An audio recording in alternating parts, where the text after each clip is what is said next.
It's not on. There you go. Okay, better. Good evening, everyone, or should I say good tax evening to everyone, since tomorrow is the big deadline. Today is April 14th. It is 7 o'clock, and I would like to call the meeting to order. Roll call, please. Councilmember Spaeth? Here. Vice Mayor Chance? Here. Councilmember Bennett? Here. Councilmember Gibson? Here. Councilmember Stricula? Here. Mayor Nelson? Here. Okay, if we can stand for the Pledge of Allegiance. I pledge allegiance to the flag of the United States of America and to the republic for which it stands, one nation, under God, indivisible, with liberty and justice for all.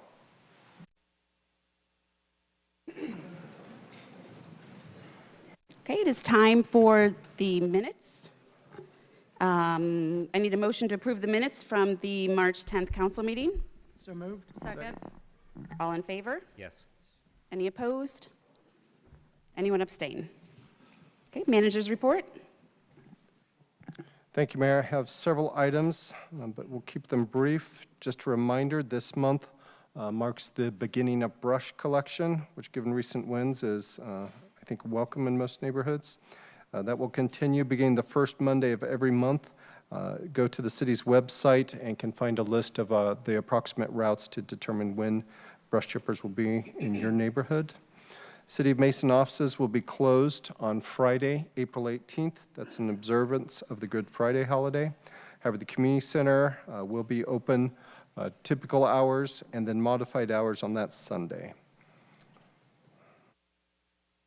On April 26th, I think council is aware the City of Mason partners with the Mason Symphony Orchestra and will be featuring a Masterworks concert Saturday, April 26th at 7 p.m. at Mason Middle School. This is part of a series of concerts that the city helps to sponsor. Premier members of the Mason Community Center can access discounted tickets through the Symphony's website, and others may reserve their tickets at masonsymphonyorchestra.org. A couple of items. The State of the County Luncheon presented by Warren County Commissioners will be held on Tuesday, April 29th at 11:30 a.m. Council members interested in attending, please let us know. On Wednesday, April 30th, City of Mason is hosting the Spring Shop local event at Mason Community Center. This remains a very popular event from 9 a.m. to 4 p.m. It's a free event. Public is welcome to attend. It features unique items from local Mason area merchants. On May 1st, Women in Leadership panelists are leading a discussion sponsored by Women Walking West. That is on May 1st at 6 p.m. at Mason High School, and one of our own council members will be among the distinguished panelists. I think Councilmember Joy Bennett is going to be participating. At least I hope so, now that I've said that. Also, council is invited to the Employee Excellence Awards. They'll be held on Friday, May 2nd from 11:30 a.m. to 1 p.m. A couple of items in the downtown. The Maid CDC, as well as a host of community volunteers, are hosting a day of creativity, community, and celebration as the Mason Mile Rocks. The rock reveal will be held on Saturday, May 3rd. Community members are encouraged to stroll through the Mason Mile from 12 p.m. to 3 p.m. to explore a series of painted rock art displays that children, adults, classrooms, scouts, and others have been creating over the last several months. Also, the Maid Chamber is celebrating their 10-year rebrand anniversary with an annual lunch at Manor House. That'll be on Tuesday, May 20th from 11:30 a.m. to 1:30 p.m. Royal Theater is having a gala and musical spectacular, Dare to Dream musical spectacular. That's on Friday, May 30th. It'll be held at Memorial Hall in Cincinnati. This is a special event for them beginning at 5:30 p.m. Royal Theater has invited the city Royal Theater, as you know, has partnered with the city for many years and has invited the city to sponsor a table at the gala. If council would like to pursue that, a motion would be appropriate. Do I have a motion? Mayor, I'll make that motion to support the gala. Okay, do I have a second? Second. All in favor? Yes. Any opposed? And then finally, it is still a few months away, but the city is very busy preparing for the annual Red Rhythm and Boom event. That'll take place, of course, on July 3rd. It'll be held here on this campus. The event begins at 4 p.m. with Kids Zone activities, which we'll talk about a little later on the agenda, as well as food and non-food vendors, with the music entertainment beginning at 6 p.m., and then a fireworks display and drone show by Rosie's Fireworks, which will begin at 10 p.m. One of the more frequently questions I've been getting of late, apart from when does Dorothy Lane Market open, and I don't know the answer to that one, but the other one, I believe council knows the answer to as far as the entertainment for this year's Red Rhythm and Boom event. So I think maybe we can start a video to help folks remember who the entertainment is. I think that's a good idea.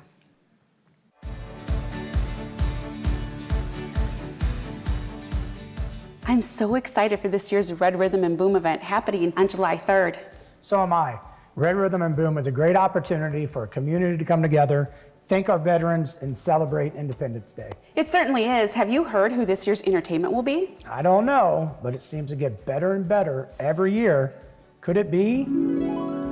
Better than Mason's commitment to wellness with 8 premier parks, 30-plus miles of bike path, and state-of-the-art amenities like the Mason Community Center, the Aquatic Center, and the Grizzly Golf Course?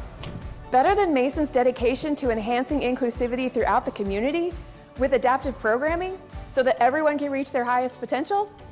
Better than Mason's Veterans Memorial and our annual programs and events aimed at honoring the sacrifice and service of our nation's veterans and active military? Better than Mason's thriving business environment with over 150 corporations and 700 small businesses within the community? Better than Mason retaining tennis so that we can continue to have the best men's and women's tennis players from around the globe compete in a world-class tournament right here in our own backyard? Mason's hard to beat, but you can get ready for a great show with Better Than Ezra, with an opening performance by Tonic. Can't wait to see all of you on July 3rd for the 2025 Red Rhythm and Boom.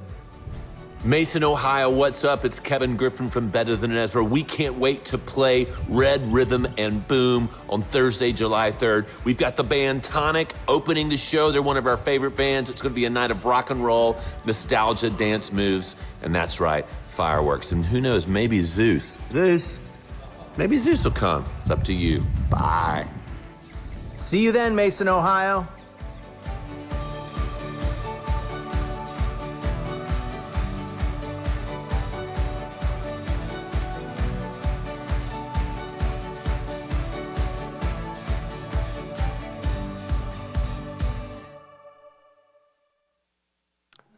It doesn't get better than that, Mayor. That's all I've got. Very exciting this year, that's for sure. Okay, now it is time for recognition of visitors. If you are here for the public hearing, if we could ask you to just hold off until we get to that portion of the meeting. But if any other residents would like to come to the podium to speak, now would be the time.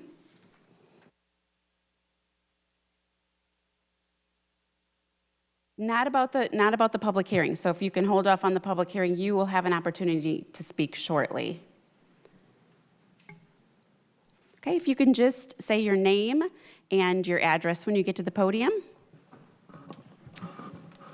Well, you want to say? I'm Amelia Hussein, and my address is 6241 Fairway Drive. I'm here to talk about the speeding in my neighborhood because when I cross the road, cars don't stop for me, and I want to feel safe when I cross the road. I think it would be helpful to have more stop signs. That might slow the cars down. Thank you. Well, thank you. So, address is 6241 Fairway Drive, right on the Grizzly. A lot of us are here from the community. We just had an HOA meeting about it. And people don't come, especially where you have the three-way stop on Fairway. They go do rolling stops. They pass the buses. they don't stop. I live there, I'm a resident on the main drag. Trying to get into my house, we have cars swerving. So, I mean, it's dangerous. And we have newer families moving in with smaller kids coming to be part of our community at Mason, and really would like the council members to help to get stop signs put in. Right at the Manchester Court and where St. Andrews is would be the best place because it'll help slow down the traffic coming into it and people speeding. You know, I know the average speed of people going, you guys have the data, is about 29 miles per hour in a 25 mile per hour zone. So again, for the kids, my daughter's here, we're members of the Mason community, and we really would like your help and support of getting this kind of motion put into effect and making sure to keep the neighborhood safe for our kids. Okay, thank you. We can have our engineer look into it. And maybe Eric, maybe also have just extra police cars there to monitor the three-way stop. We have a kind of a cross-department crew of safety folks, including engineering, police, public works. We can have them, they're familiar with Fairway Drives, have looked at that before, and we'll have them do a new review. Okay, thank you. And thank you for coming and speaking. Hello. My name is Kelly Ralston. I live at 5692 Hawthorne Court, right across from MECC. I'm here to complain about the trash pickup. They've been coming before the 5 o'clock time, like 3:30, 4 o'clock, 4:30. I've called the people that you're supposed to call if there's a problem with trash collection, and I think it's been 7 or 8 times. And also I've called Rumpke, and nobody seems to be doing anything about them coming before the time that they're supposed to come. I don't know if there's a contract that tells them they can only pick it up 5 o'clock after. I'm letting you know, like I've let the people that I've called know, that they violate it almost every week. So I stopped calling, but they're still doing it. So I don't know who's responsible for talking to Rumpke or, you know, what contracts the city has with them, but if somebody could take a look into that, I would appreciate it, because I'm very grumpy once a week with the people coming and waking me and my dogs up at 4:30, and then nobody gets back to bed, you know. Right. Not a good day. Right. Okay, well, Jennifer, do you want to look into that? We will look into it and give them a call. And they have my number, but no one's called me to tell me that we've actually done something. So if you could do something and have someone call me and let me know that they've been spoken to, so that I know when they keep doing it, like what the next step is, like a police officer sitting at the intersection of MECC and my street, making sure nobody's there, rumbling, waiting till 5 o'clock to start. You know what I'm saying? It's loud. Yes. Thank you.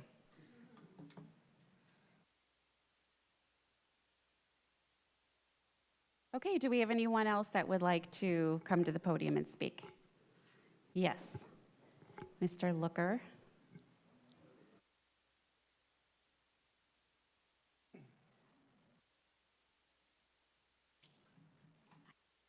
Thank you.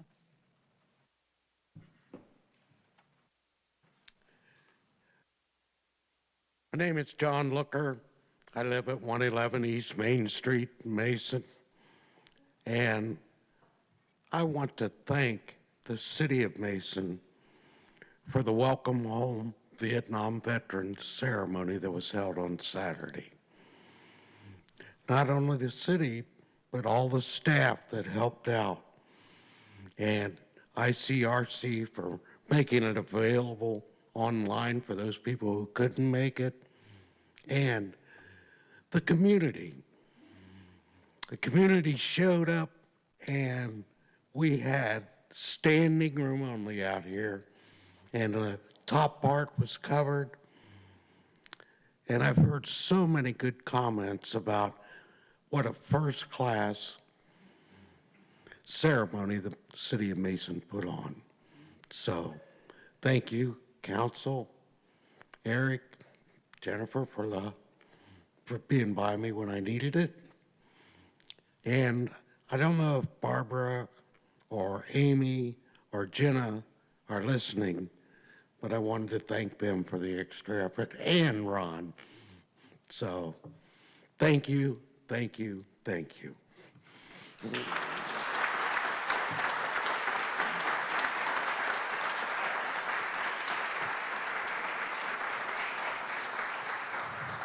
It was definitely a beautiful event, and do you know that the, the Daughters of American Revolution, yes, the Daughters of the American Revolution, the lady came up to me the other day and said to me that they have to report back how many pins that they give, and they said that is the most pins ever given out at one time, which is, it's 97. Oh, 97, okay.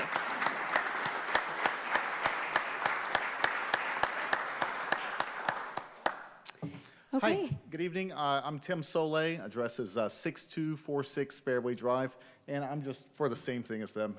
Just to reiterate the speeding on Fairway. I have 2 young children. We've been in Mason for about 2.5 years.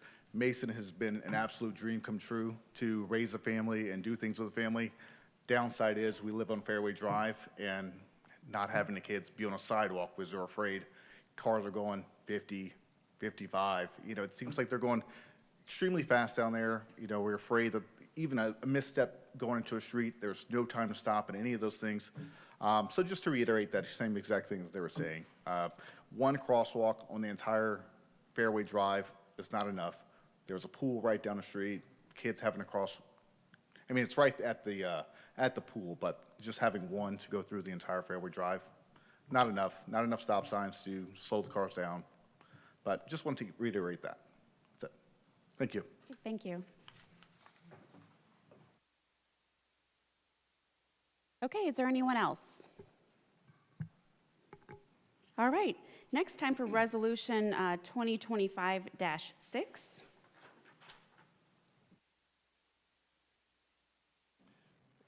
Yes. Thank you, Mayor. This is Resolution 2025-6, recognizing Mark Baseman for his dedicated work supporting the veterans of Mason. Whereas Mark Baseman served as a Command Sergeant Major in the U.S. Army from 1986 to 2020, supporting America's efforts to fight the global war on terror. And whereas Mark works as a soldier and family readiness specialist at the Ohio Army National Guard, served as the commander of American Legion Post 194 from 2021 to 2024, and is currently serving as Sergeant-at-Arms for Post 194. And whereas, while Mark's dedication to his country was demonstrated during his service in the U.S. Army, it is Mark's post-military altruism that is notable. And whereas Mark's unwavering support of veterans was the inspiration for his vision to honor Vietnam veterans throughout the region. And whereas Mark's vision, embraced by the Mason Board of Veterans Affairs, created and hosted the 2025 Vietnam Veterans Welcome Home Parade and Ceremony held on Saturday, April 5th, 2025, where over 100 Vietnam veterans were honored and ultimately received the welcome home that they deserved. And whereas Mark's commitment ensured that Vietnam veterans' sacrifices were honored, their stories heard, and that they were finally met with the compassion and respect they deserved. And whereas the parade and ceremony helped bridge the gap between the past and the present, reminding us that all those who have served are serving and will choose to serve, protect the freedoms we enjoy today. And whereas Mark's vision uplifted the veterans and community with a lasting impact of kindness that stands as a testament to the power of unity and remembrance. Now, therefore, be it resolved by the Council of the City of Mason, Ohio, members elected thereto concurring, that this resolution shall take effect and be enforced from and after the earliest period allowed by law. All right, I need a motion to suspend the rule and allow for adoption after the first reading. Moved. Second. All in favor? Yes. Any opposed? I need a motion to adopt. So moved. Second. All right, council discussion? Mayor? Yes. Yeah, I had the privilege, obviously, I serve on the Veterans Board, and my father being a retired colonel in the Air Force, this was a no-brainer, but I got the opportunity to talk about the genesis of this event. It was Councilmember Hackey, who is still out of town, him and Commander Baseman were sitting at the American Legion. I made a joke that it was probably over a cold iced tea. But they were talking about, Commander Baseman brought it up to Councilmember Hackey and said, hey, I think we should do this being the 50th anniversary of the end of the conflict. And they said it took about 1 second to say we should do this, and then about 2 seconds to say we are going to do this. And, then we're going through our Veterans Board, and we're sitting there talking, and it was just a kind of a slow roll of signups. And so we're sitting there. I get the privilege of serving with Councilmember Strickler, who also served in the military. And we had to make a decision. We had one person signed up 2 months before the event. And we looked at each other and said, we don't care if it's one, we're still going to do it. And to what Mayor Nelson just said, we had 101 of these veterans pinned on a Saturday, not past Saturday, but the one before. And it was single-handedly the best event that I've ever been the privilege to serve on the Veterans Board and at council. And I can't say enough about what staff did. I mean, it was absolutely, if you get an opportunity, it is on ICRC. I would encourage all of you just to take a look at it because of not only the production, but the meaning of, you know, again, my father still can't talk about, you know, some of the events that he went through in Vietnam and hearing the stories. And if you can just go and listen to the video will just enlighten what the significance of what we did that was even 50 years later. These men and women who went and fought for our freedoms, not knowing if they're going to come home to their families. When they did get home, they were obviously not welcomed in the manner that they should have been. And I think what we did the other day was able to bridge that gap between what they should have gotten 50 years ago and then what they got on Saturday. So again, it was absolutely phenomenal. I just want to say thank you to everyone that supported that. And where's Commander Baseman? Oh, all right, yeah, you need to get up here, man. Get up here and we get to celebrate you. So thank you again, you know, to Commander Baseman. And again, it was a little nerve-wracking there at the beginning thinking, man, what are we going to do? And, you know, Mr. Hansen talked about, you know, we're not a community that needs a picnic day to show up and honor these folks. And if you remember that Saturday, it was raining. I was all bent out of shape. Like, why can't it be 85 or 65 and sunny? That's all I was asking for. And the folks that showed up, I mean, it was standing room only in here up top, and it was just absolutely beautiful. So again, I was honored, and thank you to staff, the Daughters of the American Revolution, Mr. Looker, and all of our Veterans Board that participated and made this thing come to fruition. So thank you, and thank everyone else. It was incredible. Mayor? Yes. I really appreciated what you shared at the event. I thought that your remarks were really clear, and as someone who wasn't born at the time that the conflict ended, it was really helpful for me to hear some of that history. So between the remarks that you made, kind of documenting the process of what happened and how we responded, and the video stories that many veterans shared, it was a really meaningful, even for people like me who weren't around at the time. So thank you. Thank you. Yes. Thank you. Commander Baseman, first Vice Mayor Chance stole my story about the one veteran, and that's fine. That was me. But, right, no, it's fine. There's no denying the amount of effort that went in with the Veterans Board, the work that they put in, the work that city staff put in. We're so grateful for that. But none of this would have happened without you. And we talked a lot or heard a little bit about how the Vietnam veterans paved the way for veterans like us. Yep. And created a legacy that made it easier for us. But it's veterans like you, Mr. Baseman, that carry on that legacy and do it in such a way that it's fantastic. I apologize, I'm getting emotional about it, but we are so grateful for you and everything that you've done for this community and for the Vietnam veterans and making that event become what it was. So thank you so much. Appreciate it. Thank you.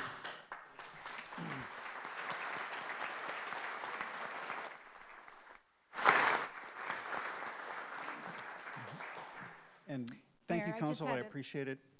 All I'd like to say is, you know, the teamwork that we have here with the city as veterans and the support we get is tremendous. And the community, you know, early on, like Councilman Chance was mentioning, we were a little worried about the turnout, and we shouldn't have been. It was fantastic, and the number of Mason residents coming out, we've heard from a number of the Vietnam veterans, and it really was helpful for them. So thank you for the support. Just had a couple things I wanted to say.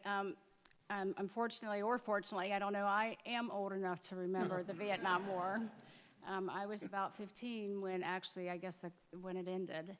And I remember it was a very, very scary time. You know, we see the protests and things that are going on in the country today, but it was very frightful back then. Everybody was protesting the war and all kinds of things going on in the country. And I can remember as a little girl thinking it was going to come to our doorstep, you know, asking my mom, is this going to come, are they going to come to our, you know, front door? And it was an awful time for the veterans, I know, and especially when they came home. You know, you mentioned about your father being, and my father was in World War II, and when he came home, it was a much different time, and they were thought of well when they came back after they served their country. And I know the Vietnam veterans did not receive that kind of reception. I just really thought it was so brave, the video, as Council Member or Vice Mayor Chance said, please look at that video where the veterans are sharing their stories, because it was so brave of them to be able to talk about their experiences.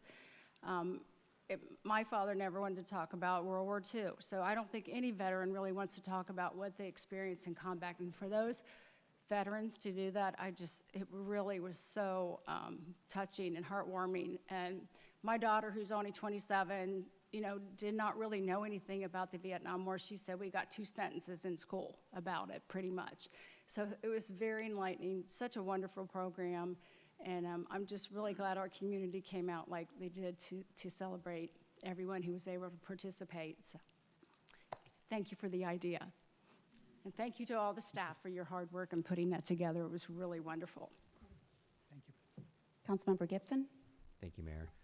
I don't want to repeat anything that everybody else just said here because it is all true. I would like to personally thank you for being here. And in a minute, I would like to, when we come around here, to have your wife come up with you. But I'd like to thank my colleague who is killing him not to be here, and Mark Hackey. He was a part of this with you. All the way through. And I know, talking with Josh, that it really was very difficult for him not to be here, and for him even not to be here tonight. So I want to make sure that we all thank Mark Hackey as well. Okay. I just want to say as well, I'm not going to repeat everything, but it was a beautiful and emotional event. And I agree with Vice Mayor Chance. It was definitely probably one of the best events I've attended that Mason has hosted. It was amazing, and it was so great to see how happy all of these veterans were. So thank you for everything you do, not only for our veterans, but for our community as well. We appreciate you. Thank you.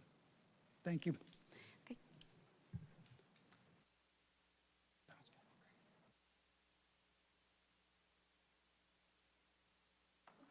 We're going to vote, and then we're going to get a photo.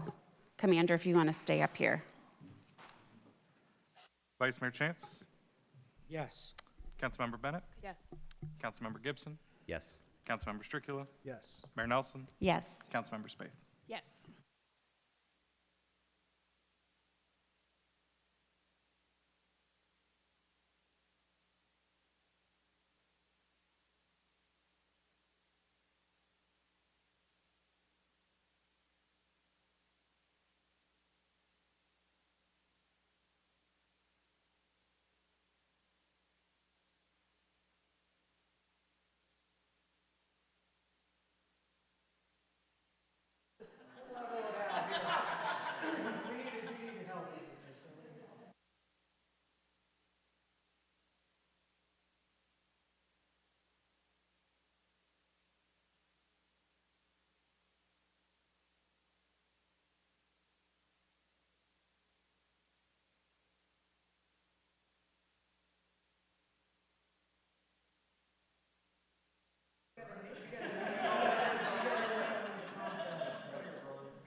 right, next on the agenda is Resolution 2025-7. I need a motion to read by title only.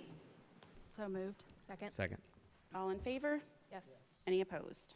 Proclaiming support of State Issue 2, amending the Ohio Constitution to authorize the issuance of general obligations of the state to finance local government, public infrastructure, capital improvements. Kurt? Yes, thank you, Mayor and Council. This is, as Jeff said, resolution in support of State Issue 2, which is on the May 6th ballot. If everybody could vote in favor of that, that is a competitive grant funding program that funds capital improvements. Mason has been very successful over the years with this program, and this constitutional amendment will fund it at the highest level in 35 years since inception. So for every dollar that is funded in projects, there's $2 to $3 of matching funds, either local or federal or other state funding towards each project. So we encourage support of State Issue 2. Thank you. Thank you, Kurt. I need a motion to suspend the rule and allow for adoption after the first reading. So moved. Second. All in favor? Yes. Any opposed? I need a motion to adopt.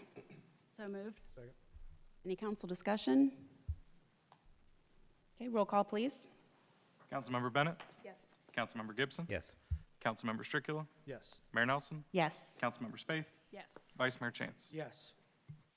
Resolution 2025-8. I need a motion to read by title only.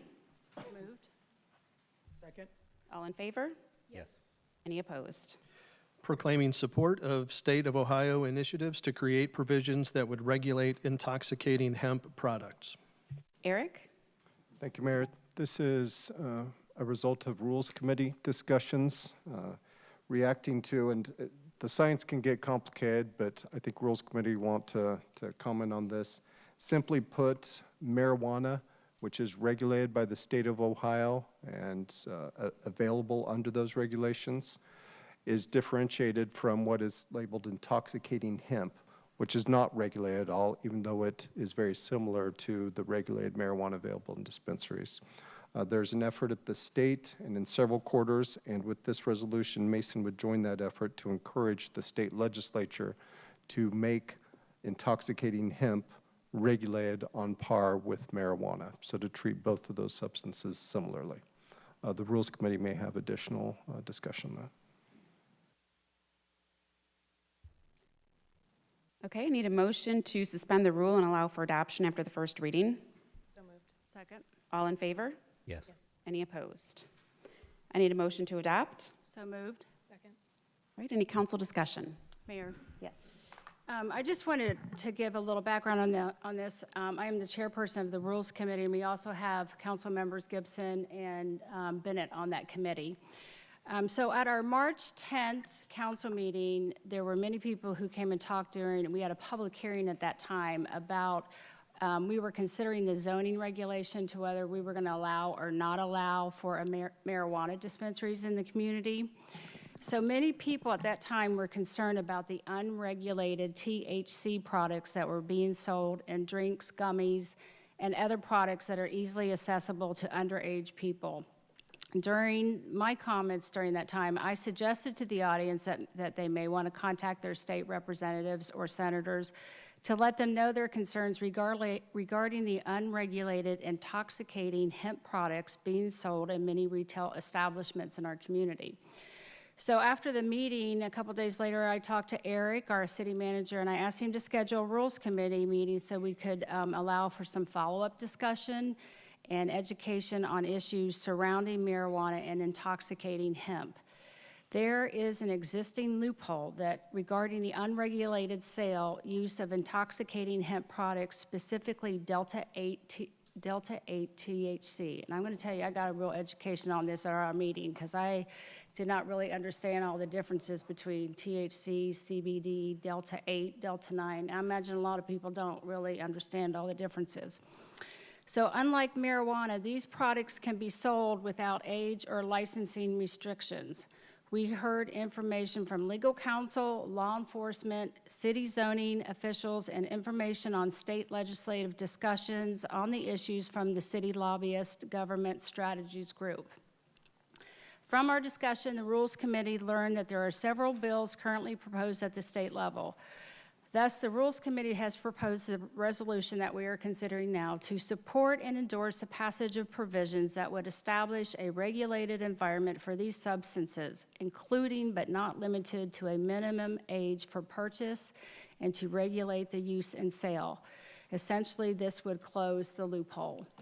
I hope all of City Council will support this resolution, and we also have a letter that we would love for City Council to sign to encourage residents and other governments in Warren County to encourage state action as the most effective approach for enacting regulations for intoxicating hemp products and their availability to Mason's youth. So I'm hoping the City of Mason will take the lead on this, and we will get this taken care of for our community.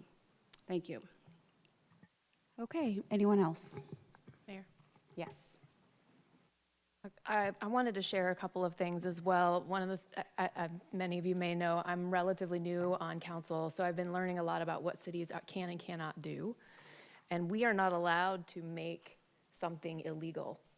So as we were talking through, like, how do we handle these products, which can claim to have 5 milligrams of THC or whatever, but there's no checking, there's no verification, nobody is monitoring that. We really can't as a city do anything about it.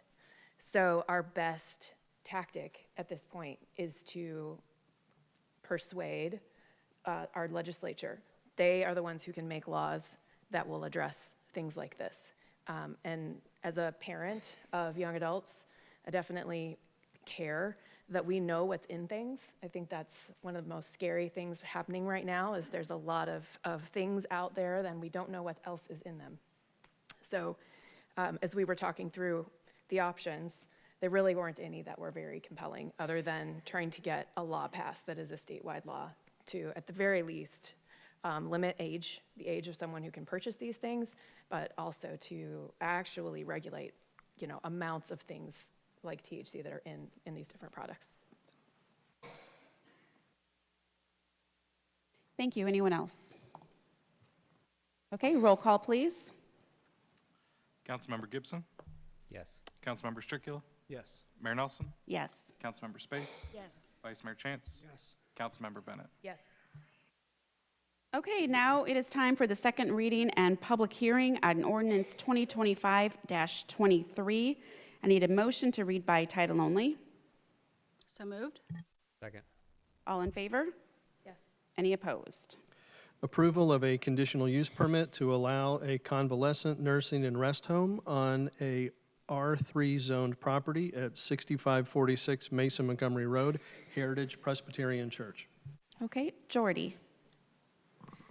Thank you. Good evening. So I'm just going to talk broadly for a second about both this item and the next ordinance on the agenda. They are coming for conditional use permits. So conditional uses are uses that are allowed in our zoning code, but they need to meet some additional uses beyond the base zoning requirements. Both of these have been through Planning Commission, and City Council makes the final decision on conditional use. So what is before us tonight is a conditional use request to allow for a nursing home on a R3, which is a single-family residentially zoned property. So nursing homes are a conditionally permitted use. They just, like I mentioned, need to meet these additional conditions. The applicant submitted this site plan for us so we can get a general understanding, but the site plan is not actually what we are reviewing, approving, or denying this evening. It's just the conditional use request. This is just to provide some information. So I'm going to run through all of the conditional use standards for you so you understand them, and then I'm happy to answer any questions.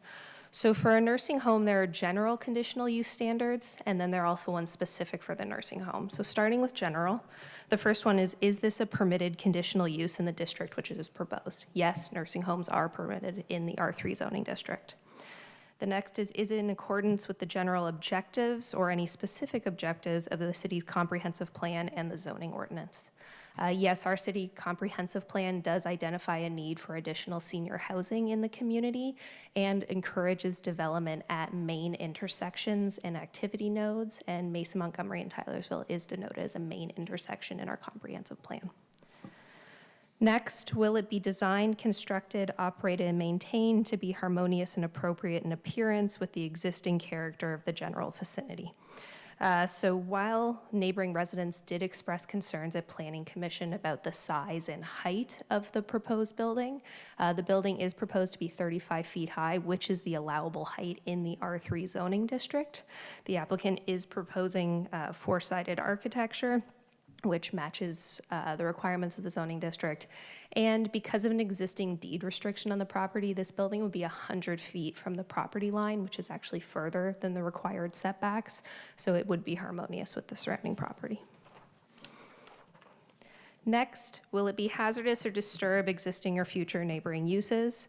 All of the neighboring uses are single-family residential or a church. Because nursing homes are a conditionally permitted use in the zoning district, and they are generally a less intensive use, we do feel it would be harmonious. Next, will it be served by essential public facilities, highways, streets, drainage, infrastructure, things like that? Yes, it will be. The main access points would be off of Tylersville and Mason Montgomery, which are both major arterials, and they would do any stormwater on site. Will it create extensive additional requirements for public costs for facilities and services? It would not. Will it involve uses, activities, processing materials, equipment, operation that would be detrimental to the general welfare of persons or property around it, including traffic, noise, smoke, fumes, glare, or odors? The proposed nursing home wouldn't cause additional noise, smoke, fumes, glare, or odors, and a nursing home is generally a very low traffic generator given most of the residents don't drive, so we don't see a large impact on traffic. Will it have vehicular approaches to the property not to create an interference with traffic? Yes, they are proposing to share the current access points that the church use, so it wouldn't cause any additional vehicular access. And lastly, will it result in the destruction, loss, or damage of natural or historic features? Like I mentioned, there is that 100-foot deed restriction on the property, so it is maintaining the existing trees, mounding, and buffering around the property, so it wouldn't impact those natural features.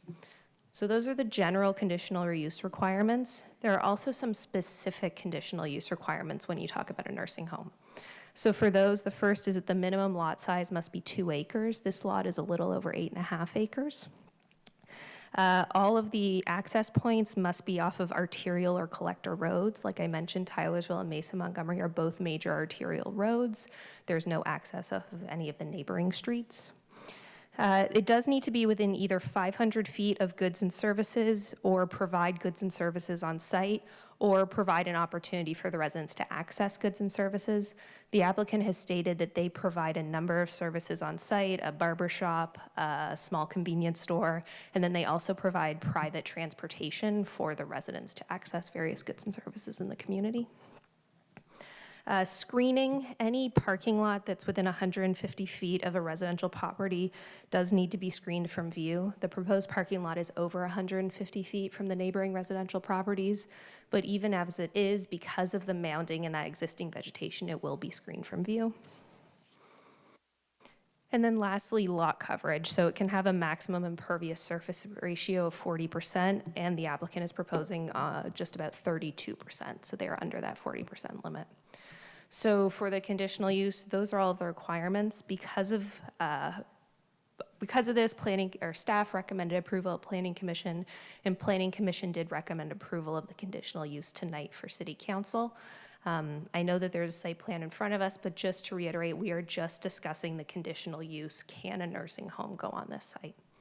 So with that, ordinance 2025-23 is recommended for adoption, and I'm available for any questions. Okay, thank you, Jordy. I would like to open up the public hearing right now, and it is 7:46. If you would like to speak, you can come to the podium.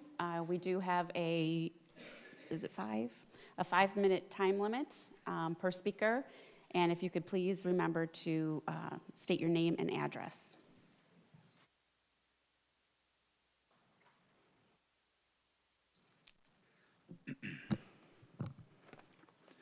Hello, Mason City Council members. My name is Daniel Mendel, and my wife Barbara Mendel, and I live at 6645 Foxfield Drive in the city of Mason, Durfield Estate Community. I am here to express our disapproval and dissatisfaction with the proposed plan to construct a 3-story assisted living complex directly behind Durfield Estates and directly behind our home. Can I ask people that are from Durfield Estates or the surrounding communities that aren't in favor of this to just please stand up for a minute? Okay, thank you. Now, I'd also like to ask, and I know the church, you know, they have some concerns here, but I'd also like to ask anyone from the church who lives in the city of Mason to please raise your hand or stand up. Okay. Okay. Well, we realize the churches need to partner with a buyer who might be able to help provide anticipated passive income to the church, and we respect that right to the sale of their property. And that's what we understand, because we were told that when we first met at the church. However, we believe that we have rights too. Not only do we have the rights within the requirements of zoning, but within the interest of the immediate community. Placing a business that doesn't fit within a residential area goes against the slogan, Imagine Mason. At a recent planning meeting held on February 10th, 2025, a Heritage Presbyterian Church representative stated points on being a good partner to the city of Mason, and we agree with this statement. The city has been a good partner, okay? However, they spoke about their role within the city while not really living in our community. Many residents of Durfield Estates have lived here as long as the church has been here. I have. And I don't mean the people that have been born and raised here, but I'm one of the first people that moved into the subdivision. We know of and felt the effects of growth and development, which leads me to why we are against the proposed 3-story assisted living complex. Our greatest concerns can be summarized in 5 points. First point is height of the structure. Second point is traffic issues. Third is emergency services. 4 is stormwater runoff. And 5 is property values. I'd like to first address the height of the structure. A 3-story building is entirely too high in relationship to the proximity of the residents adjacent to the proposed building site. This building will look so out of place, and to us an eyesore, not only to residents of our community, but the people that drive through. I mean, when you drive through our area, the minute you see a 3-story, it's like, wow, whoa. I mean, because there's not many of them, but they're in areas that aren't like nestled or in the middle of a residential area.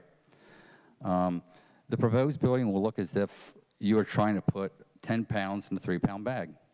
In addition, when residents within our community are looking in the direction of the church building with the proposed structure in place, we only see a massive wall and hear emergency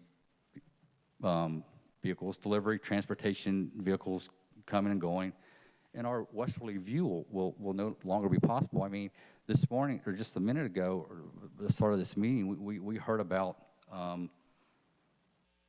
Rumpke and all that noise. What do you think is going to happen here? And I'm sure all that stuff will be in the back.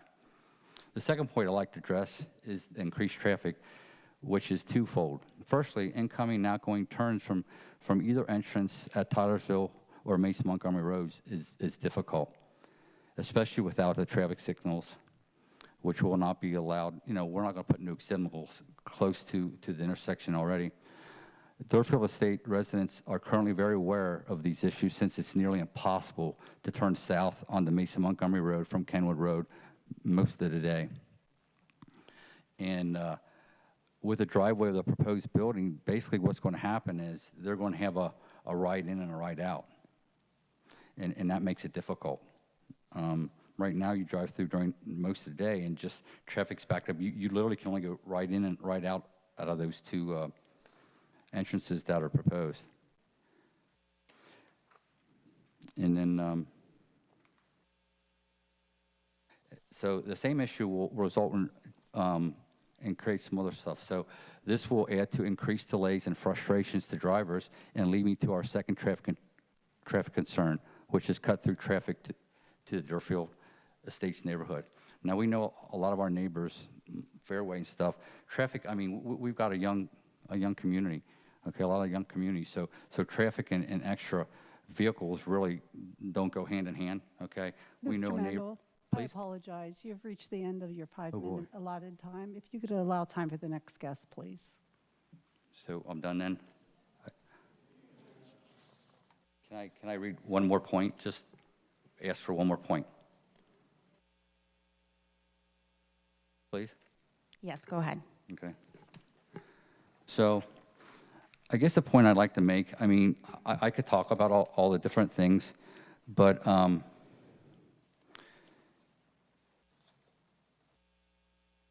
while all the stuff we heard from Jordy today, the lower height meets the black and white zoning specifics, it seems like the zoning of the spirit regulation to avoid placing the 3-story business structure in the wrong location just seems to be being missed. You know, constructing a 3-story in such a small space to being home so close with 120 plus residents are expecting from what we heard is just entirely too large and completely out of place for our residential community. But then finally, what I'd also like to do, our entire neighborhood has signed a petition that I'd like to present to City Council that just tells you that we're just totally not in favor of this. So I don't know who I can give this to.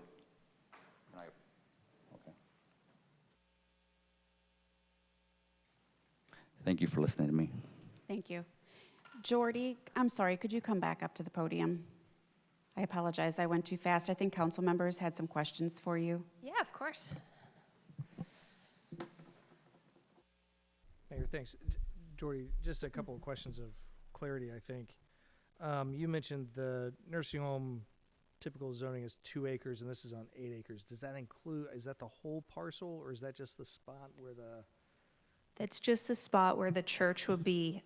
So I've learned from my mistakes, and I've brought a laser pointer with me this time. That, of course, is not going to, oh, there we go, okay. It's not going to work on the screen, so I have not learned from my mistakes.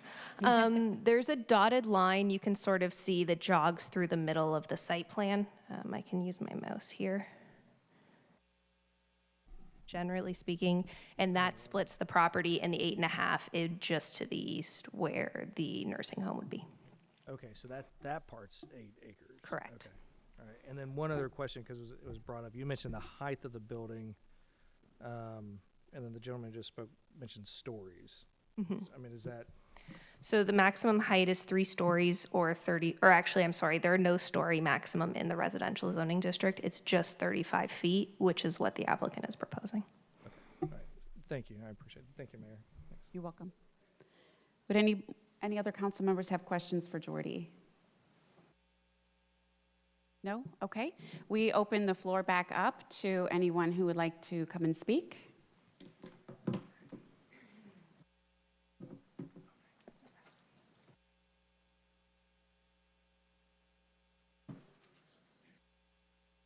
Thank you, Jordy. If you could state your name and Yes, address. yes, yes. Excuse me, Madam Mayor, member of the council. Good evening. My name is Darren Jolis. I'm a managing director at Vermilion Development. My address is 1712 West Henderson Street in Chicago, Illinois. We're here to talk about Vermilion and our Silver Birch project joining your community as not only a business, but as a housing and service provider for seniors. Before we dive in, let me tell you a little bit about our 2 companies, and I'll switch some slides here. Vermilion's a real estate development firm. We've created a consumer-facing brand of assisted living communities called Silver Birch Living. The Silver Birch of Mason would be owned and operated by our 2 companies and would join 13 other communities under the Silver Birch name. Our 575 employees care for more than 1,100 residents, and to date, we've expanded into 4 states with more than $300 million in invested capital. Silver Birch represents housing, but it also represents life enrichment. Our company strives to provide seniors with intentional experiences that help them remain passionate and engaged in life through opportunities to move, to learn, to create, and laugh while experiencing life to the fullest. We're seeking your approval for a conditional use permit, as Jordy described in a report. The Plan Commission unanimously supported this request at their March meeting, and since we began working in Mason, the project has come a long way. It has changed and evolved based on the feedback we heard from residents and City of Mason staff, and tonight we'd like to share with you the changes we've made to create a better project. To begin with, the site we're referencing is the vacant land adjacent to the Heritage Presbyterian Church. We recognize that this is 8.5 acres has been used in numerous ways by the community. The land has been vacant for over 35 years and has acted as an expanded backyard to many of these residents, while supporting youth soccer and Boy Scouts as well. We appreciate this familiarity to the neighborhoods, but want to point out that all things have a season. The uses of this property have changed over time, and we see this as a good thing. Mason, as with many communities in the U.S., is benefiting from longer livelihoods and longer lives. This creates demand for more housing options of all kinds for people of all ages. Silver Birch aims to develop this site in support of seniors who need housing with additional services, whether they be medical, nutritional, social, or physical in nature. Not only would Silver Birch support the Mason community through housing, but it would become a member of your business community as well. Each Silver Birch employs 45 to 50 professionals. Our payroll would generate more than $2 million annually that could be spent in the local economy. The site has benefited from tax-exempt status for decades under the church's ownership. This project would change that and generate Mason real estate tax for the first time. And last but very important, this form of housing has zero impact to the local schools from any form of added capacity. We have great concern over being good neighbors to Heritage Presbyterian and to Durfield Estates, and so we asked some of our existing neighbors to provide their experiences. And it just so happens that 2 of our Indiana communities are also adjacent to churches. And so I'd like to share some of their words with you, which are letters we've shared with the council previously. But from Kokomo, let it be known that I celebrate the fact that nestled so close to downtown Kokomo, there is a Silver Birch community that addresses the human need for housing with assistance to seniors. And from Hammond, they have been a blessing to us and our community. I believe you would be very pleased with Silver Birch being your neighbor. Heritage Presbyterian Church and its 300+ members have been tremendous partners on our journey here, and we hope to live up to their support in the years to come. And just by a show of hands, how many Heritage Presbyterian members are in support of the project this evening? Tremendous. With that, let me leave you with one last quote, and this one from Charles Darwin, who said, "It's not the strongest of the species that survive, nor the most intelligent, but the most adaptable to change." We certainly embrace change. We hope that this site is supported by all of you, and I'll hand it off to several members of our development team who will address some of the other questions that we heard tonight.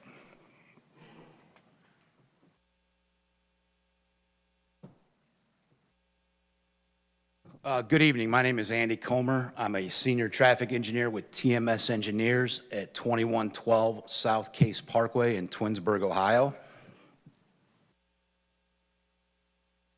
Just to reiterate the site plan and the access, we're proposing to maintain the Tylersville access, which currently lines up with the driveway across the street.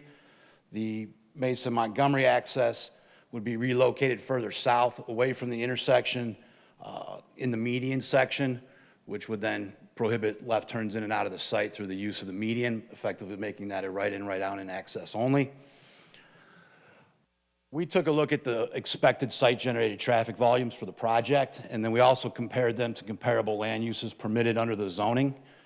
You can see in this chart, we've broken it down by, excuse me, the total ADT traffic, that's your average 24-hour daily traffic volumes, as well as your AM and PM peak hour traffic volumes. These volumes are obtained from using the Institute of Transportation Engineers Trip Generation Manual. It's the industry standard for forecasting expected site-generated traffic. You can see the traffic graphs at the bottom shows in the purple lavender color. The church is in purple. It increases with the elementary school, the private school. Library uses all have a greater traffic impact. The assisted living in the light green on the far left is just over 300 total trips per day. You can see that a library on the site would be almost 5-fold. It's our opinion that the assisted living traffic use would be a minimal impact to the adjacent street network. This is based on the peak hour generated traffic volumes. The ITE recommends traffic impact studies be formed at a level of 100 driveway trips or higher. That's further supported by the Ohio Department of Transportation's Access Management Manual, which requires a traffic analysis for trips between 60 and 200 in the peak hours, and then a full traffic impact study when trips exceed 200 trips in the PM peak hour. Here we're expecting about 22 AM trips during the peak hour. Those are typically between the hours of 7 and 9 in a 4 consecutive 15-minute interval period. and then you're expecting about 29 total trips in the PM peak hour, which would be your typical 4 to 6 time periods. So based on that information, we don't expect a significant impact to the adjacent street traffic or the intersection there at Mesa, Montgomery, and Tylersville. So with that, I will pass it over to Brad to further discuss some stormwater. Could I ask a question about your traffic patterns here before you go? Sure. So you're saying, if you go back to that graph, that is it 13? You're thinking 13 people would enter that in the AM? Yes, 13 would enter, 9 would exit. That'd be a total, yeah. That's how we get to 22 total driveway trips, entering and exiting. So how many associates do you guys have that show up at your shift change is probably 7 to 7, I'm sure. So you're saying there's only 13 people that would work there, and We're saying this is the 13 people in the peak hour. We're not saying it's the number of people that would work there. We're saying in the peak hour that's how many people would be arriving at the site.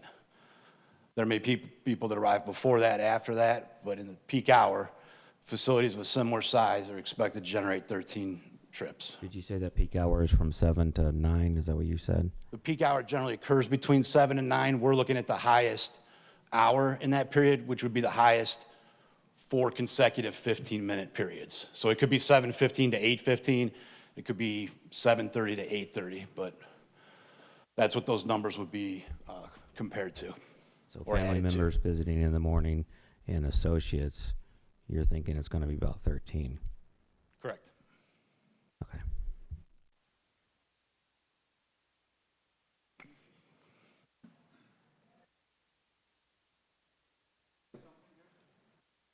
If you can just wait 1 minute, you will have an opportunity to speak.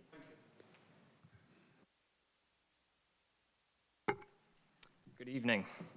My name is Brad Ovanik. I'm with Cage Engineering. Address is 2200 Cabot Drive in Lisle, Illinois. I'm a civil engineer working with Vermillion, WJW, and the Silver Birch team. I am a licensed professional engineer in the state of Ohio. It's my understanding that there are drainage concerns that come along with a development like this, which could potentially lead to flooding and stormwater issues. For that reason, I'm here today to touch on our plans for stormwater management for the development. Our goal will be to minimize direct runoff to the immediate surrounding area. We will achieve this by incorporating a stormwater management basin on the north side of the property. If I could. So our goal is to add a stormwater management basin in between the building and Tylersville Road. We will be directing as much drainage from the development to this stormwater management basin. The basin will restrict stormwater and will reduce that stormwater at a reduced rate. This will mitigate flooding and erosion concerns in the immediate area. And the basin will also be designed to address stormwater quality. The goal is to discharge the basin directly to the underground storm sewer that's within Tylersville Road. This ultimately conveys stormwater further downstream to the north, once again, to help with the immediate surrounding areas. The development will be designed to meet Mason Stormwater Management Ordinance and will also be designed to meet Ohio EPA's stormwater regulations. We have been in contact with the Mason engineering team, and we will continue to work alongside them as we finalize our design and our permitting for this project. So all that said, I'm now going to hand it over to Maggie from WJW.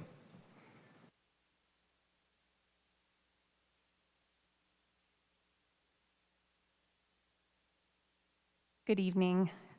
Thank you for your time. My name is Maggie Grislak with WJW Architects. I'm a project manager there. My address is 3115 Linwood Avenue, Cincinnati, Ohio. I've been working alongside Silver Birch, Heritage Presbyterian Church, and Cage to bring this project to life. I grew up in this area, and my mother still lives and works in Mason, so this project is close to my heart. I've seen Mason develop over the last 30 years and the vibrant community it's become. This project aims to add to the vivacity of Mason while also providing needed spaces and services for residents. The site plan shown is a reflection of the ongoing coordination between Silver Birch and the church, as well as a direct response to feedback from the community. Originally, the site plan had shown a separate entry drive from Tylersville Road, and now there's just one shared access point at the existing curb cut into the church parking lot. As a part of the project, the access drive from Mason Montgomery will shift to the south, allowing for only right turn in and right turn out of the property, hopefully helping to curb some of the traffic issues that occur at the Mason Montgomery and Tylersville Road intersection. Drop-off and pickup from the preschool and gym will still be possible at the south side of the church by adding a new turnaround, maintaining an important function for the church and residents of the community. Walkways from the new building will connect to Mason Montgomery and Tylersville Roads and the surrounding city amenities. They will also connect to the existing church property, encourage relationships between the church and the Silver Birch residents. A major goal of the proposed site plan was to preserve as much of the existing open space on the site as possible. That's why the building and the new parking that connects to the existing church parking lot really hugs the existing parking lot and church property as much as possible to maintain green space to the north, east, and south edges of the site. In addition to that open space at the rear side of the building, additional landscape buffers have been proposed on the property that will aid the existing berms and trees between Durfield Estates and the new building. The goal is to help in blocking views and sound. We wanted to include a sightline study that shows what a neighbor in Durfield Estates might see from their backyard when looking towards the new building. The new building will sit below the maximum 35-foot allowable height per the by right R3 zoning for the site. You can see previously mentioned additional landscape buffer that is proposed on the site, in addition to the existing berm and trees that separate the church site from the neighborhood to the east and the south. We aim to screen the neighborhood views of the building with these site design elements. We understand that there was concern regarding the lighting for the building and parking lots and its effect on the surrounding neighborhoods. In addition to meeting the 0-foot candles required at each property line by the City of Mason zoning ordinance, we wanted to show some examples of the lighting at both the front of other Silver Birch buildings shown in image 1, as well as the back of the building shown in image 2. The lighting approach of the building is similar to what you would see driving down any other residential street in Mason. The aim is to make the building feel welcoming and provide a home-like scale to the entry, front porch, and common walking paths, just as you would experience on an evening stroll through your own neighborhood. The goal of the building is community connectivity. It will include a front porch, similar to any other home where residents can sit and watch people coming and going from the building and the church. There will be a covered drop-off and pickup area that will provide shelter to those coming and going from the building. A variety of durable materials, including fiber cement siding and masonry veneer, are proposed and will be used to speak to the existing character of the buildings in Mason. Variations in massing and volume along the building break up the exterior and provide scale to homes and surrounding buildings. A pitched roof along the perimeter of the building will help to maintain the residential feel and connect to the existing context of the site. Landscaping will help to enhance and soften the perimeter of the building. Trees will be added that will, over time, grow and mature and anchor the building into the landscape. We hope you appreciate all of the modifications that we've made to address your comments and feedback. We've heard you and are really striving to be a good community partner. So thank you for your time. Thank you. If I can just remind everyone to please be respectful when we have people at the podium. Would anyone else like to come and speak? Sir, you can just come stand and wait by the wall there. You can be next. Mayor, council members, my name is Jim Spaeth, and I live at 4439 Hanover Drive in Mason, where I've lived for almost 48 years, even though I'm one of those OGs, the old guard that grew up here in town, like many of you.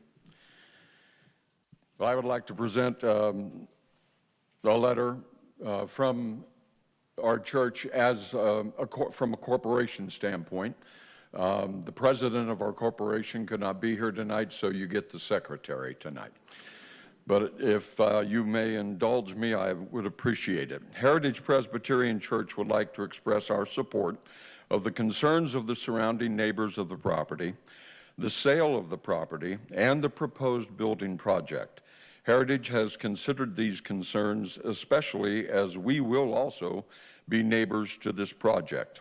However, we feel that the benefits to the Mason and the community are significant, and we will share these. Heritage is not just an entity or a building, if you will, at the corner of Tylersville and Mason Montgomery Roads.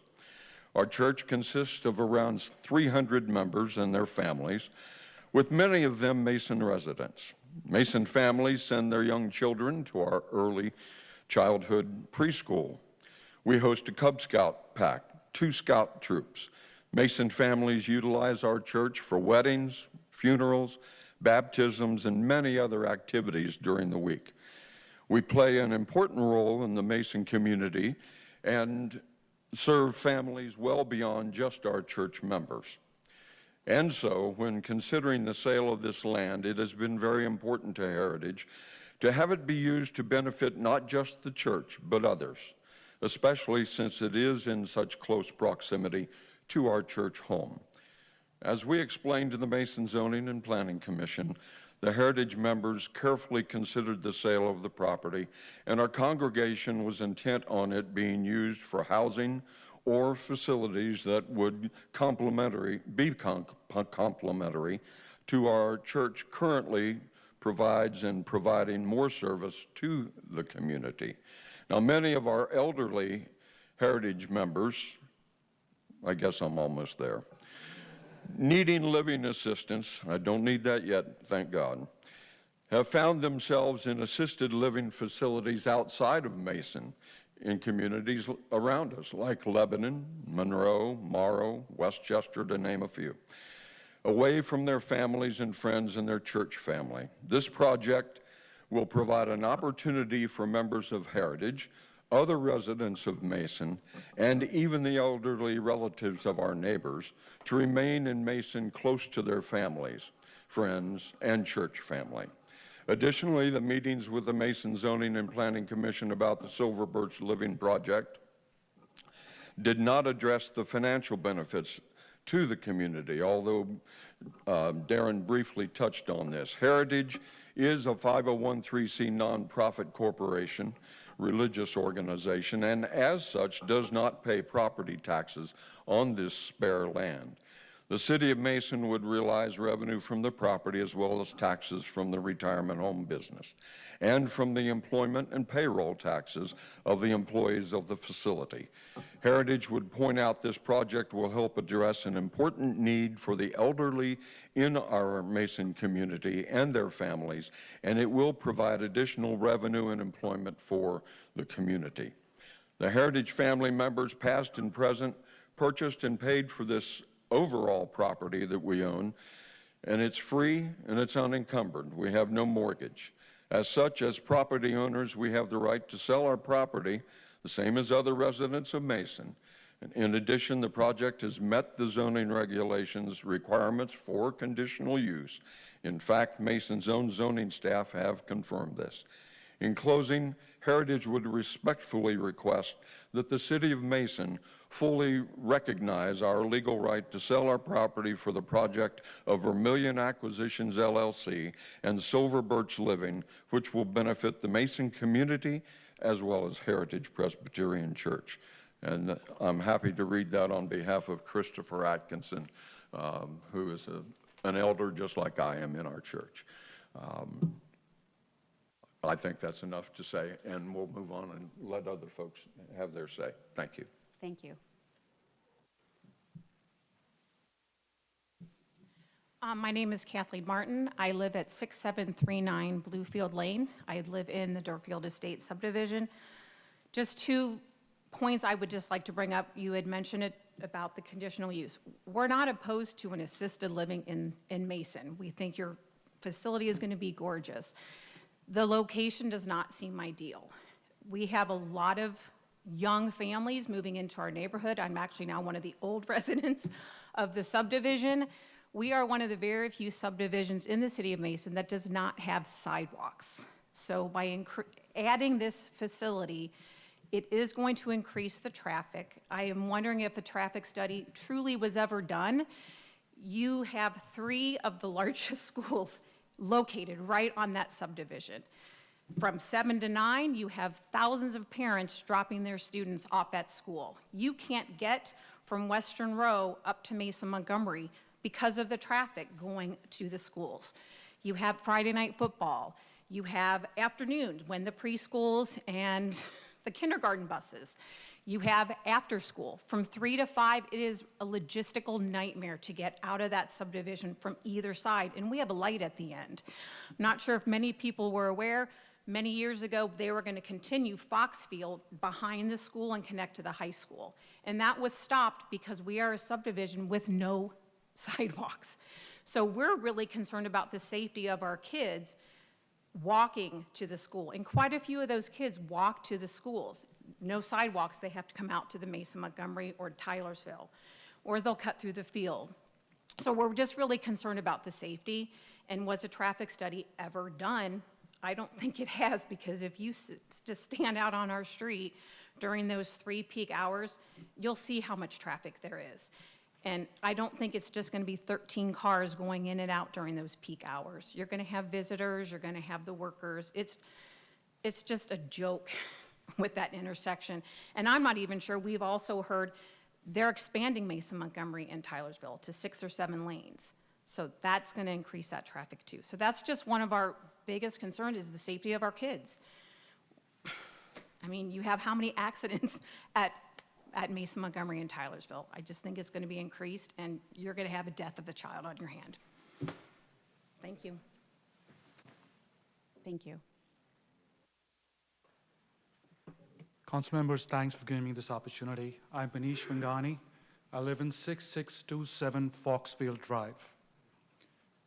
I want to tell you one thing, okay? In the last planning commission, someone said that traffic is not a problem. Sir, my son was just about to be hit with a car a few years back, and it's reality. And so be said today, I was driving there. I have a picture which I will forward to you. If you want a soft copy, I can hand over to everyone here.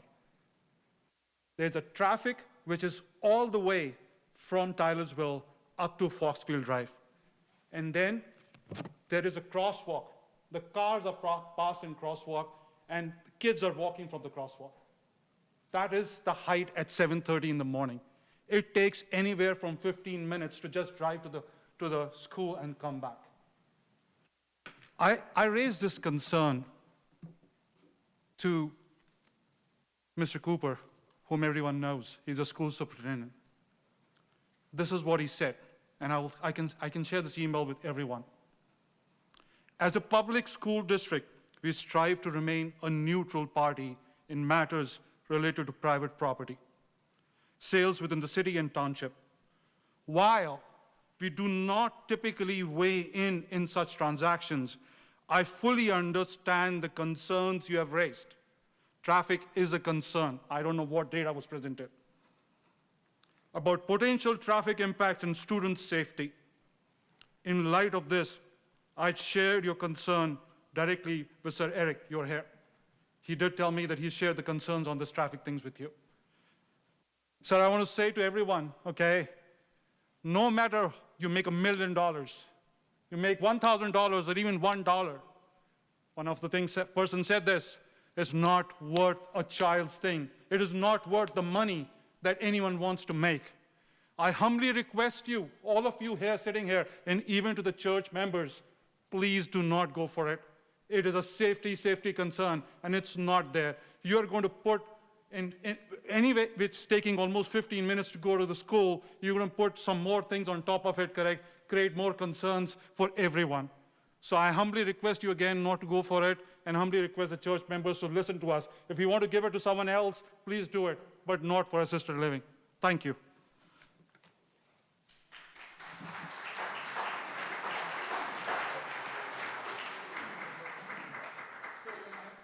Sorry, one thing. I want to hand over these pictures. Is that yours?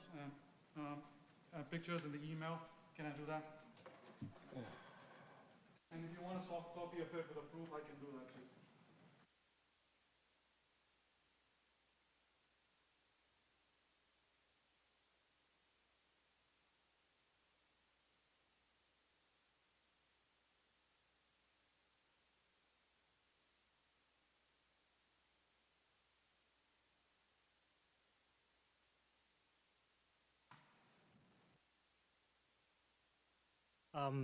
My name is Richard Schaefer. I live at 4895 Kenwood Drive. Some of you I delivered the mail to, and you probably recognize that there are 4 of these facilities within a 2-mile range of where we're at right now. I currently deliver the Mason Christian Village, and right now there are at least 30 vacancies. I know there's a waiting list for some of the units, but still there are several vacancies. And if there's some at the one I deliver to, there's going to be vacancies at the other ones. So I don't know if a need is present for another one of these communities since we can't fill the ones we have. I understand the need for the church financially. I would implore the city to purchase the property. We know there's kids in the area.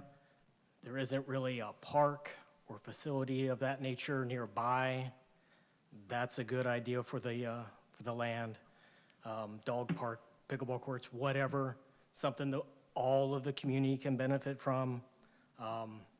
And I know there, if the developer can wait, there's going to be close to 20 acres sadly available soon from a resident that's not doing too well in the Mason area. And if they can build their thing on 8 acres, they could probably find some space on that nearly 20 for whatever they want. And it won't impact our community and really any other community around it since it's so far back off the road behind the city building here. So that's all.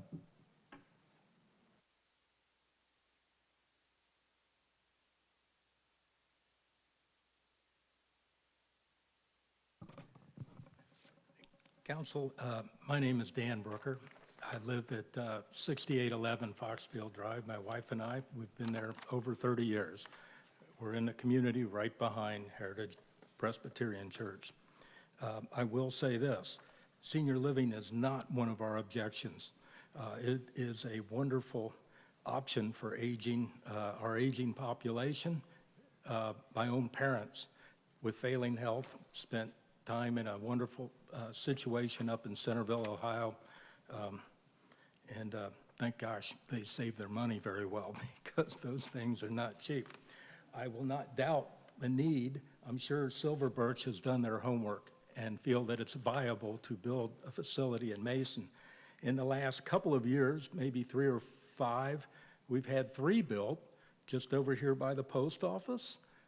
We've had one built over on Reading Road, and there's also one down by the Home Depot, all of which are in a business district, not a residential district.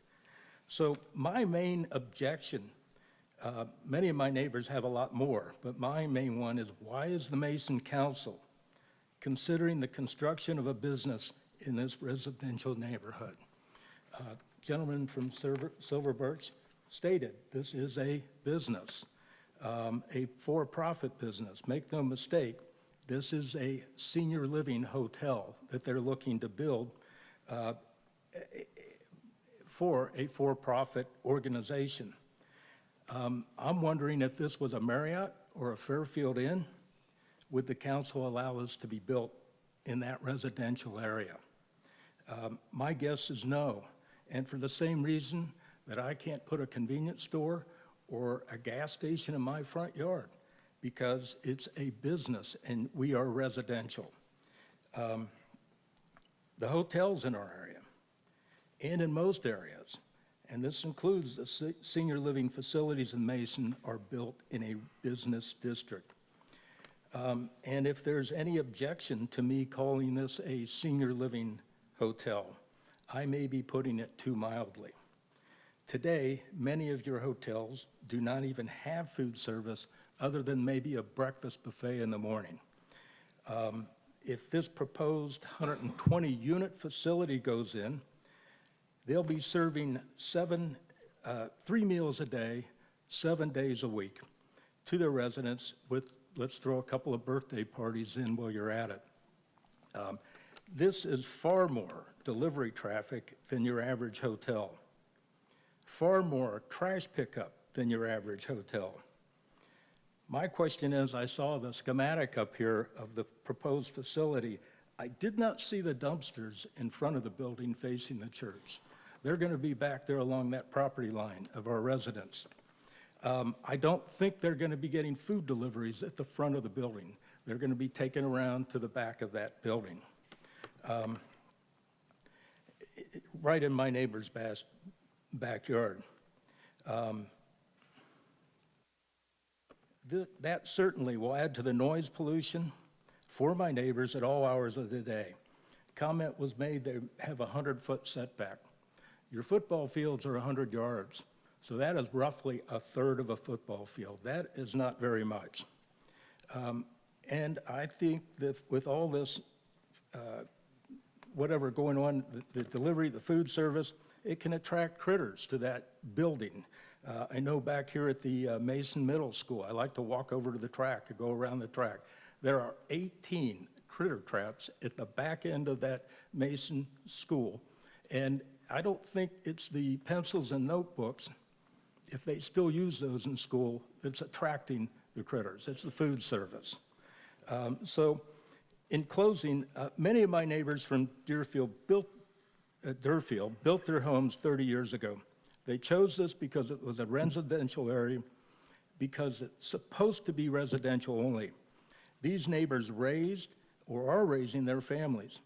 The 3-story, for-profit hotel that's being considered will be placed literally on their property line. I know the gentleman asked for a show of hands, and I can appreciate the folks from Heritage Presbyterian supporting their church, but I'd like to see a show of hands who would like to have that built in your backyard. Really? Well, I don't recognize you as being any of my neighbors. Now, I know the church would like to sell this property, but I don't think there's anybody here that would really want that on their property. And in fact, one of the first meetings that I came to, the Planning Commission... Mr. Baker, I apologize. You've come to the... I'll finish here in 1 second. They ruled against this, and somehow it's back up. So I'd like the Mason to consider, rather than putting a business here, why can we not put residential in that area? And if it is due to restrictions by Mason, and can the council look into making it feasible and offering some easements that they can put in this area residential? Sir, thank you. Thank you.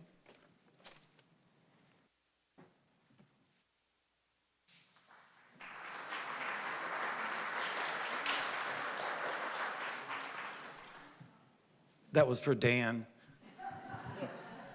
What I have to say, no one's going to clap for, but my name's Angelo Fasano. I live at 4921 Kenwood Drive in Deerfield Estates.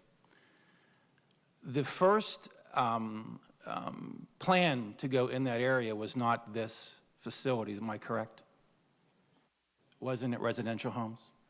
Okay, nothing else needs to be said, so this is the second choice.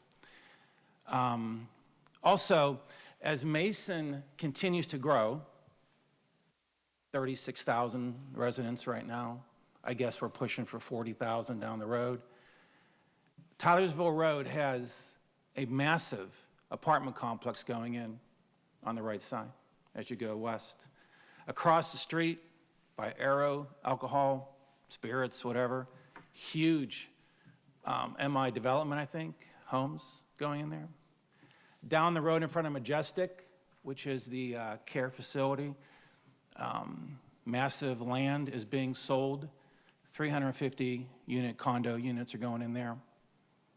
Dorothy Lane, which everybody kind of joked about in the beginning because we all want to know when they're going to open, will be a magnet. It's going to be a magnet for people to come there. Can you imagine the traffic as new residences get put in Mason along the areas I just mentioned? Dorothy Lane is the #1 grocery specialty chain in America, for those who don't know that, out of Dayton, Ohio. And they're lovely, and I just toured it. The area is beautiful. They're going to have 5 restaurants, I think. They're really well done. I feel like Donald Trump up here, kind of. Also, they're going to bring in a lot of traffic through this area. Can you just picture the traffic moving through here in the next 2 to 4 years? It's going to be immense. And I forgot in my neighborhood, which I lived in for 32 years, that we have no sidewalks because I'm not used to them. And it frightens me when I see our children walk those streets.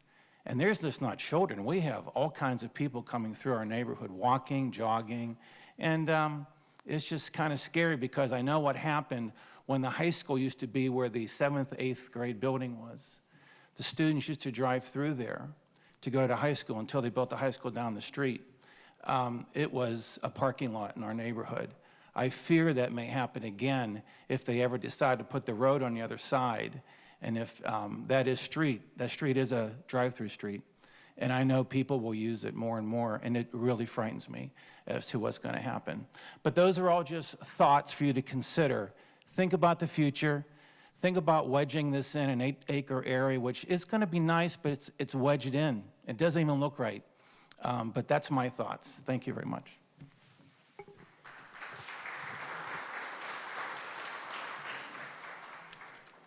Hello, my name is Jamie Drea, and I live at 9615 Fox Run Drive in Mason. I actually have a letter here from Judith Olson, who is an elderly member of our church that I'd like to read. So I am grateful and blessed to be a part of the church.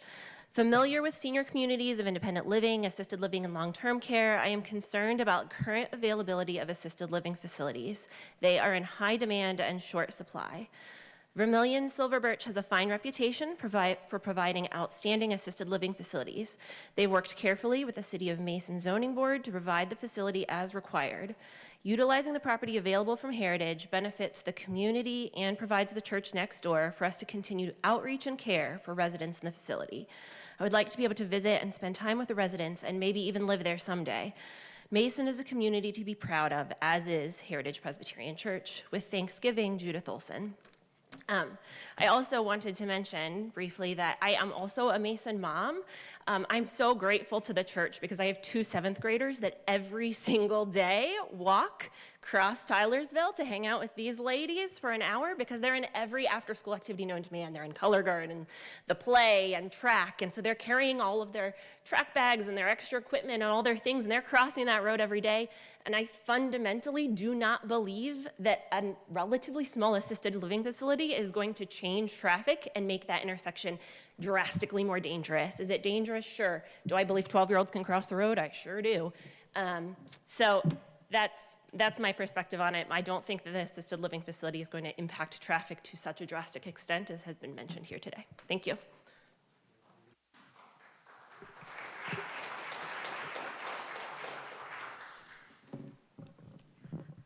Hello, my name is Kirsten Schatzel, and I live at 6642 Foxfield Drive, and I am here this evening to express my deep concern and strong opposition to the proposed nursing home considered for our neighborhood.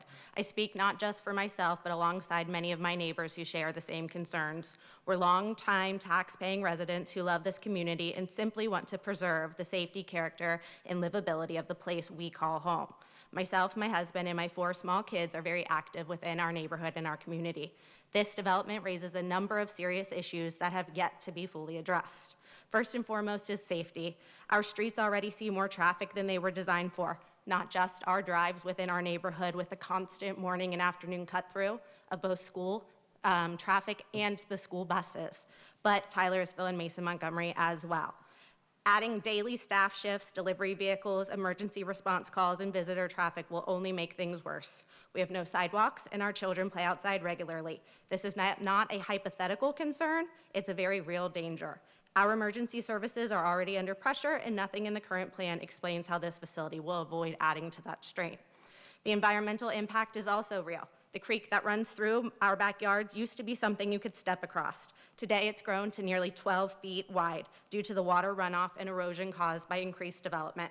On my own personal property, which I pay taxes on, I can't even install a fence or get to portions of my property because of the erosion. This isn't about a theoretical future issue. This is happening now. How can we responsibly add more large-scale construction when the current infrastructure isn't being supported? Second, we've heard time and time again through the planning meetings that we've attended that the city doesn't want to tell someone what they can and can't do with their property. And while I understand the intent behind that philosophy, I'd like to point out that we as residents are told what we can and cannot do with our properties all the time. We're regulated on where we can build, what we can build, and how we can use our land. Yet somehow, a development of this magnitude is being given more flexibility than the families who already have been here and live here. That doesn't sit right. Third, the scale of the facility is completely out of character for the neighborhood. A 35-foot tall structure does not fit within the 8-acre parcel in question, and certainly doesn't align with the homes that surround it, most which are single and 2 stories. To say it won't stand out or be an eyesore simply isn't realistic. It will tower over the homes nearby and forever change the feel of our neighborhood. Fourth, we have truly seen no studies, just opinions. We've been told traffic and drainage won't be an issue, but there have been no traffic studies, no environmental impact reports, no drainage mitigation plans, nothing to back those claims. Meanwhile, the people who live here every day are saying otherwise. It's not enough to say we don't think it will be a problem. That's not planning, that's just guessing. Fifth, we've seen what happens when residents are promised one thing and get another. We have been stopped after every single planning meeting that we have attended by residents from other parts of the city with cautionary tales after attending. The Dorothy Lane Market area is a prime example of that, where people were told certain things would happen, and what ultimately occurred was much different. For example, the fencing that was installed and different things that we've been approached to us about. The truth is that once the land is developed, there's no going back. It's our job to be careful now, not regretful later. And finally, this is not the only option. The land is pending sale, not sold, and has had other offers. The nursing home proposal is not the only opportunity for that space. Once the land is sold, the current stakeholders, including the church, will no longer have a say in what becomes of it. The long-term impact will be felt by the neighbors, not by the sellers. Before making such a large and lasting decision, we sincerely invite members of the council to come visit the property and walk the surrounding area. Experience firsthand what we, as residents, see and deal with on a daily basis. This is more than just a piece of land on a map. This is our home, and it deserves more thoughtful consideration through the lens of those who live it. In closing, we respectfully ask that you consider our concerns and prioritize the voices of the people who live in the neighborhood and in the area day in and day out. We are not against progress. We're simply in favor of thoughtful, transparent, and responsible growth. This project in this location does not meet that standard. Thank you.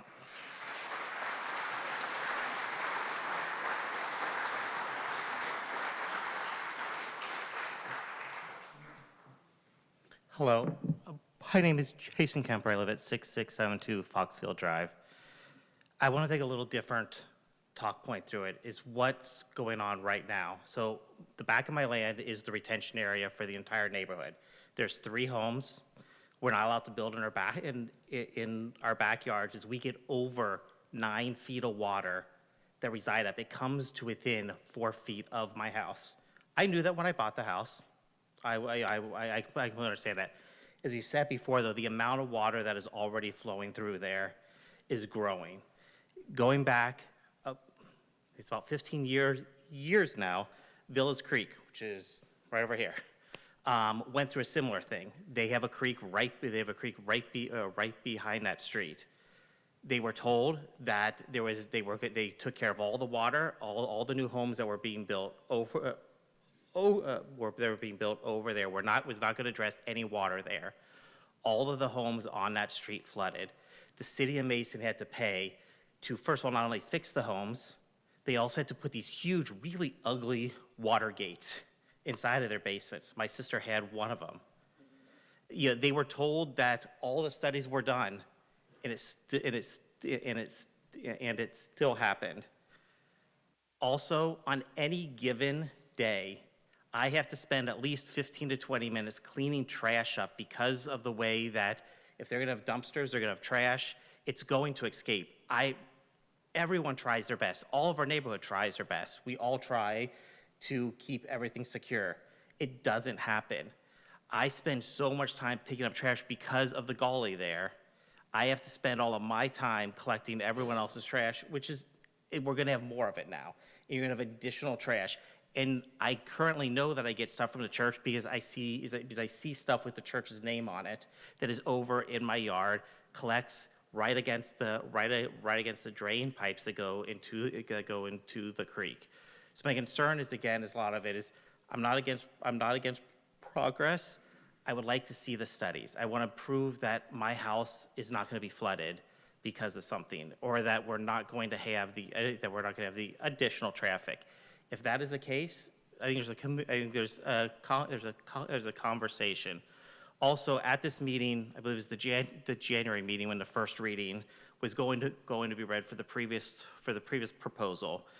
It was read. I forget who read it, but they said they had pulled the original proposal because they wanted to come back and speak with the community. They have not spoken with us. They have not come back and addressed any of our concerns. So what they said to you that they were going to come back and speak to us, they did not do. Now, they did not have to. I understand that. But they told you they were going to do that, and they have not. Thank you.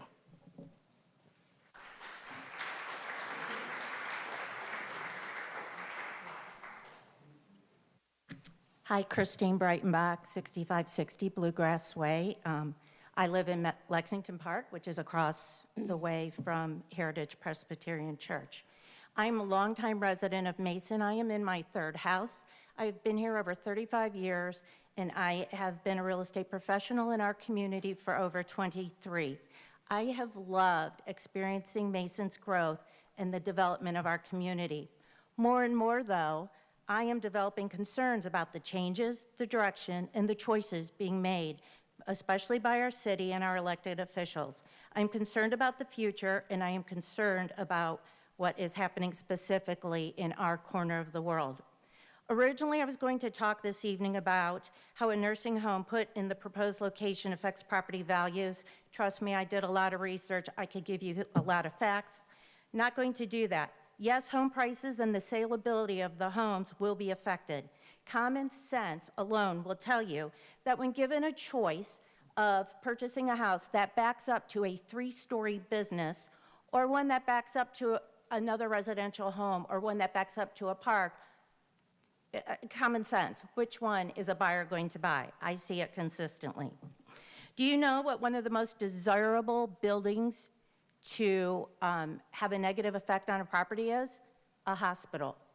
Now, a nursing home is not a hospital, but the reasons that the negative effect are on residences by a hospital is because of the 24-hour constant activity.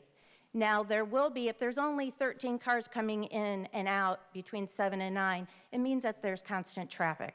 There's going to be traffic of emergency vehicles coming at all times of day, and that is going to affect the livability of the residents in this area. If you are a person who truly believes it doesn't affect, that it only affects just those few people who back up to this building, you are incorrect. Because once their property values are affected, it's every property in Mason that is affected. But here's what I really wanted to talk to you about. I'm concerned about the future of the Tylersville Road Mason-Montgomery corridor. Will the construction of a multi-story building create a precedence? Even our schools were carefully built to not look like a huge monstrosity among the residential area. What will the future of our area be? Now, the corner of Mason-Montgomery and Tylersville is the primary experience people have in Mason. And what does Mason want to say to those people visiting our community? Instead of a friendly, accessible area that I moved to 35 years ago, this is soon going to be a 13-lane intersection. 6 lanes on one road and 7 on the other. And let's go ahead and put a nursing home right there. This is a much different vision than the community many of us chose to join. I'm concerned about the solvency of the church. Since my backyard backs up to the church, hey, I love your stained glass window. I do dishes, and I look at it every night. I listen to the bells. I always know the time of day. That's great, but is this really going to solve your financial issues? And what is being done to do that? St. Susanna's, by the way, is looking at purchasing additional land and appears to continue to grow. I do not have data or facts to this, just observations, as I know they're looking to purchase nearby land. Is it because a good portion of their members are Mason residents? Or just because of the fact that they are a growing community? What is it that they are doing, and what can we as a community help to do to help Heritage Presbyterian? I've been told that there will be Medicaid patients accepted here. According to a nearby assisted living director, this is a plus for the nursing home to help with occupancy rates. By the way, there are plenty of occupancy rates in the area. And by the way, is there another need? Has there been a study done on the occupancy rates? I mean, just within a 5-minute conversation, I'm told that should be a question we ask. And what are the rates going to be 10 years from now, 20 years from now, or even longer? Anyway, the downsides includes residents that are waiting until as long as possible to move because they are waiting to go on Medicaid in order to enter a nursing home. These people need more care, and they don't have money to invest in the community. Along this line, as for supporting the City of Mason, I know that the gentleman did talk about tax, but we're not adding to our tax base. Well, the residents here, they are not going to pay city taxes. Obviously, we'll get property taxes, but just something to think about. Are these people going to be investing finances into our community? Will they have the ability to do that? I'll be honest, along with a number of my clients, we were excited about the opportunity for Fisher Homes to build here. I've spoken with Fisher Homes directly. I was speaking to them along the whole way, and I will tell you, I probably had 5 people who wanted to buy a house on that street. This would have been a win-win-win for all. I'm sad that didn't happen. I could go on and on. I have several other points. I was at lunch today. I had a whole different plan of action. I totally changed. I don't know, for some reason. Don't get me wrong, I am not against assisted living communities. Before my father passed away, he and my mother spent several months at the Montage. Mark, I'm sorry, you've come to your allotted time. Can you allow time for the next guest, please? I would love to do that. I just want to say that my final true point is, what about us? Those people who have lived in Mason for 30-plus years, as many of the Deerfield, Lexington Park, Fairway Drive, Village Lakes community have done. Think about us.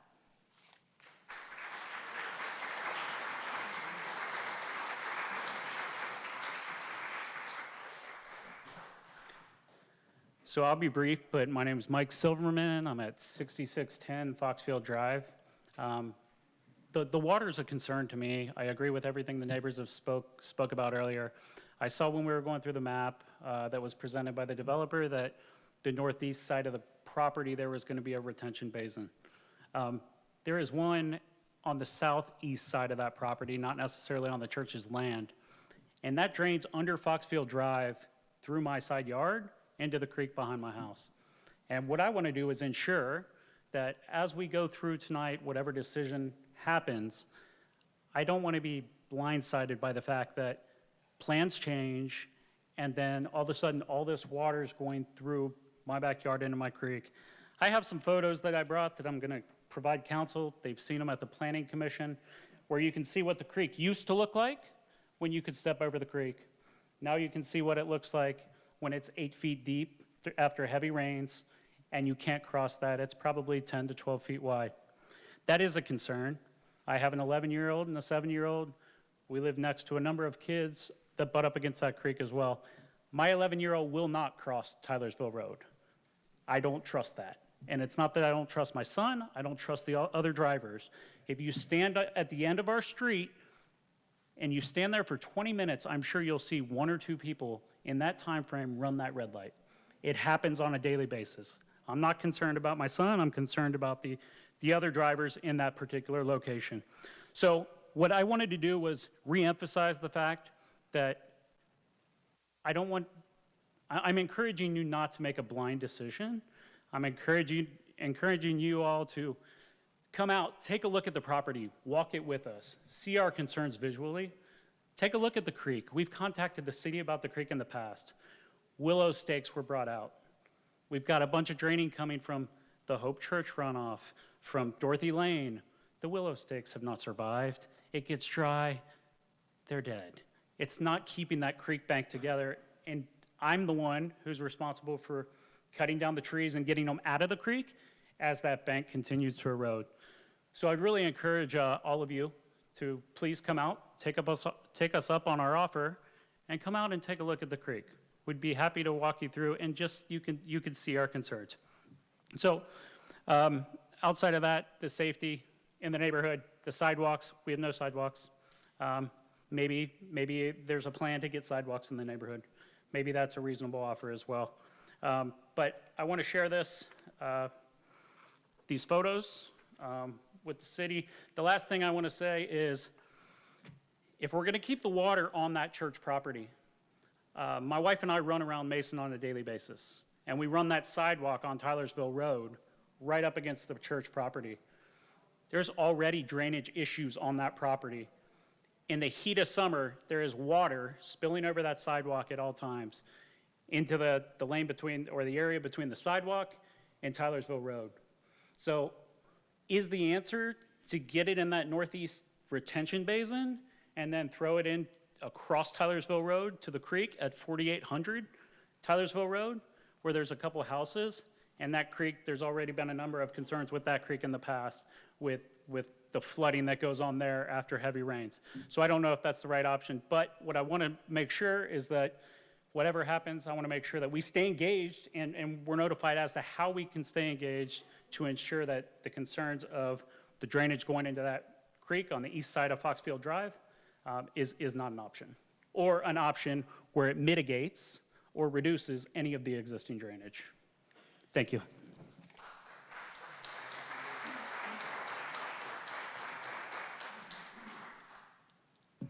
Jayesh Mahajan, 6607 Foxfield Drive, Mason. I'm one of the taxpayers here. Dear council member, thank you for giving us the opportunity to speak out and hearing our perspective. I'm not going to repeat the concerns what my colleagues, my neighbors, they have already expressed, but a couple of three points I would like to highlight here. Mike just mentioned about he and his wife, they are running there. Similar to that one, I'm more concerned about the other runners, specifically the track people who do the middle school as well as the high schoolers. So when middle schoolers as well as high schoolers cross-country practice in the neighborhood, Mason Montgomery and Tylersville Junction is at the main function for these students to the cross. There is not even sufficient space for these runners on the walkways, which are adjacent to these roads. Where are they going to walk? There is so much traffic, even if the big truck goes, the runner, he just checks a little bit there.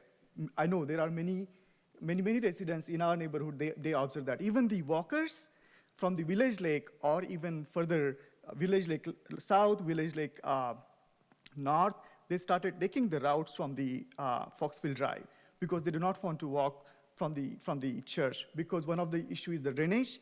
It was slippery slope there. It is not maintained well. So it is going to continue.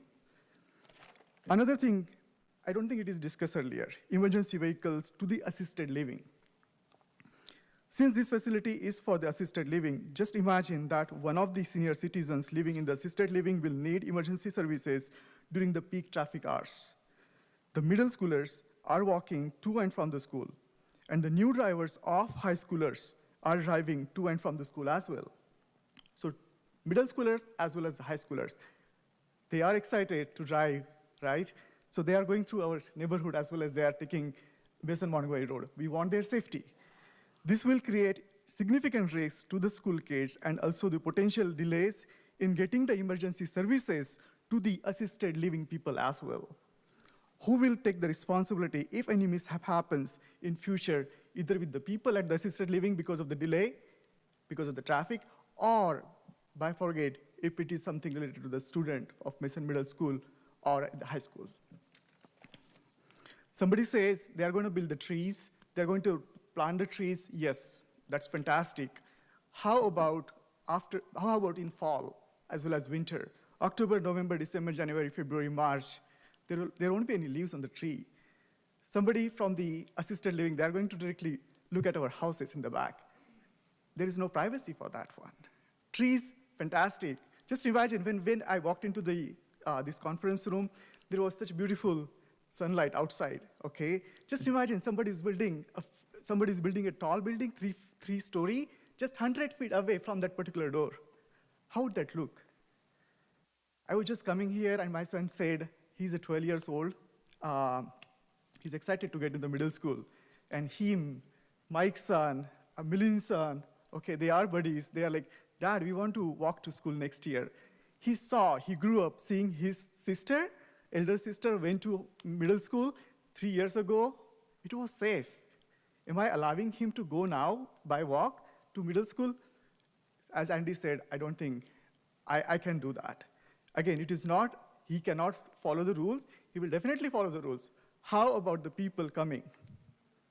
That's a big question. So again, we are not against this assisted living. There should be a better facility for that one. We, the taxpayer,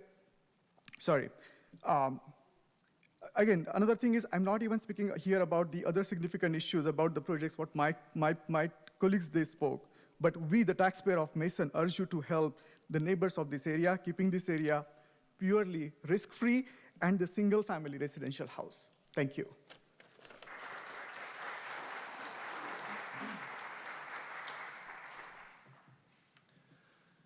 Good evening, and thanks for giving us the time to talk. My name is Robert Aumann.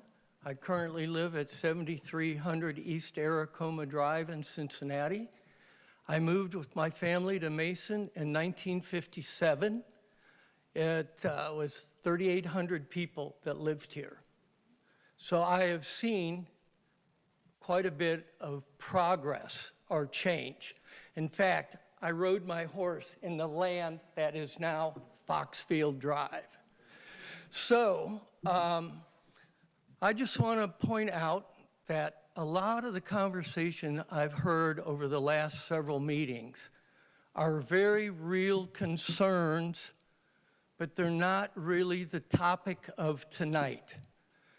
People cutting through their street to miss the light really has no bearing on sale and building of the property for the church.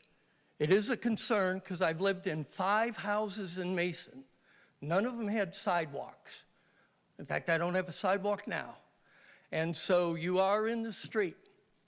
I had neighbors growing up over here by Willow Lane. They drive 40 because that's the only way it could be a useful shortcut. But once again, it's not truly about whether we have met the requirements you have put on the church to build a facility. We have worked diligently with the people of the city who've given us restrictions, requests, requirements, and we've moved through this process, and we are now at the point that we have met all of your requirements. And now the idea is that you, the council, are supposed to give a blessing to us meeting all of your requirements. So when I hear about Tylersville, I know it's a nightmare. I've seen it go from 1.5 lanes to what we see to what it's going to be. But that's really not the topic of tonight. Tonight is get your blessing on something you required us to do, and we have met and exceeded all of those requirements so that we could move forward. If we were supposed to build something else, then that should have happened a year ago. You know, the barn door's been open and closed, and this is where we are now. We can't get rid of 40,000 people to bring it back to one restaurant called the Dinner Bell in downtown Mason, right? You know the Dinner Bell? A few of you people? Okay. So we have seen all of this progress, and we have all been through all the things that these people are going, these growing pains that are real for them, but not tied to us getting your approval for this project. So I'm just saying thank you for the chance to talk, and since we've met all your requirements, I really hope that you're going to go ahead and move forward with this, because we've all spent a lot of money, a lot of time, a lot of options, a lot of considerations on your part and our part. That's all I have to say. Thank you.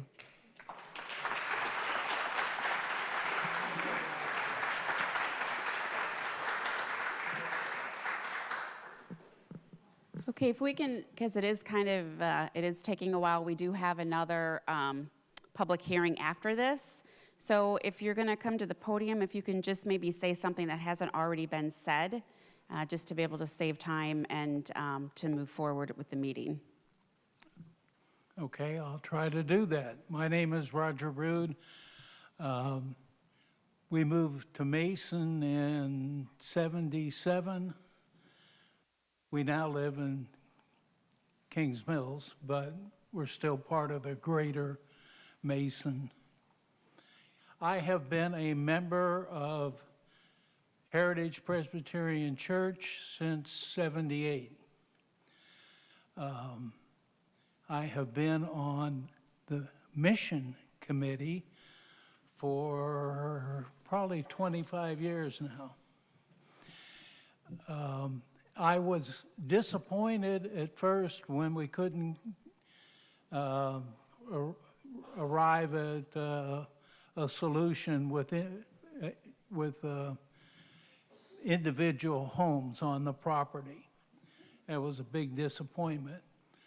But in reflection, I think this sale is the best thing that could have happened with us, because the use that it'll have is probably the greatest Christian value that we could have achieved with that land. That's going to help more people and improve the quality of their lives, especially end of life. So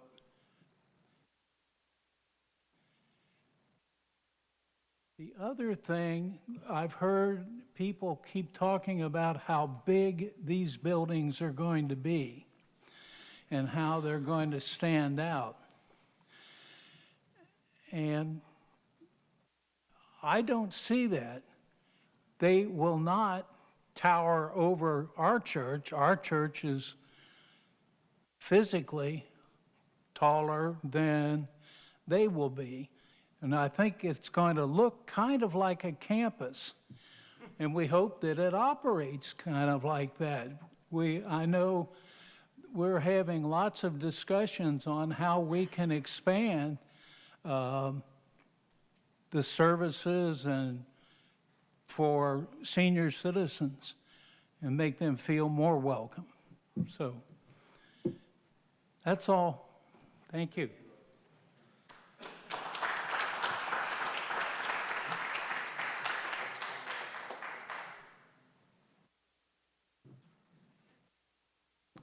My name's Mike Bowling. I've been a resident of Mason since 1965. And my feelings for this project has not changed. Appreciate all your time, and the people that go to church there, that's a good thing. But how many of you people that go to church at Presbyterian will look at that monstrosity every day when they build it? None of you live in the neighborhood where we live. I speak for myself, we don't want it. And as far as, the traffic, I've seen police officers pull down Foxfield Drive after they've pulled someone over for speeding. And I've talked to several of them. I said, ask him to pull them down. He says, there's too much traffic. I don't want to get hit. And we don't want them to get hit. The people, I mean, it's a great project, but a mile south, a mile and a half south, there's probably 50 acres that you could build on. It's non-residential. It's, you know, you can have a business or whatever. We haven't seen anything until Dorothy Lane opens up. And then it's going to be a parking lot.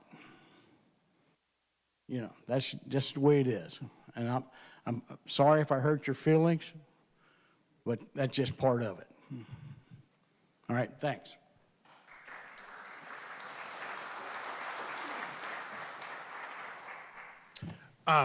Thank you for allowing us to be here tonight. My name is Matt Wolf. I live at 6420 Norfolk Court, Liberty Township. And I want to reiterate what Mr. Almond said. I think all of the concerns are certainly valid.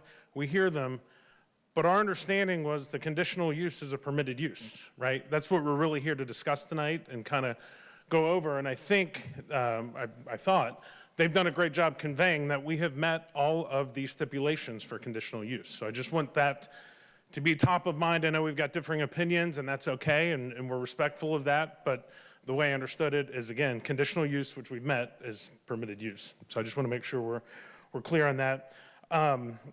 The other thing, I know it's been mentioned a couple times anecdotally that the church is in some sort of dire straits or financial straits. I can say that is the farthest from the truth. We recently did a capital campaign that has raised north of $2 million.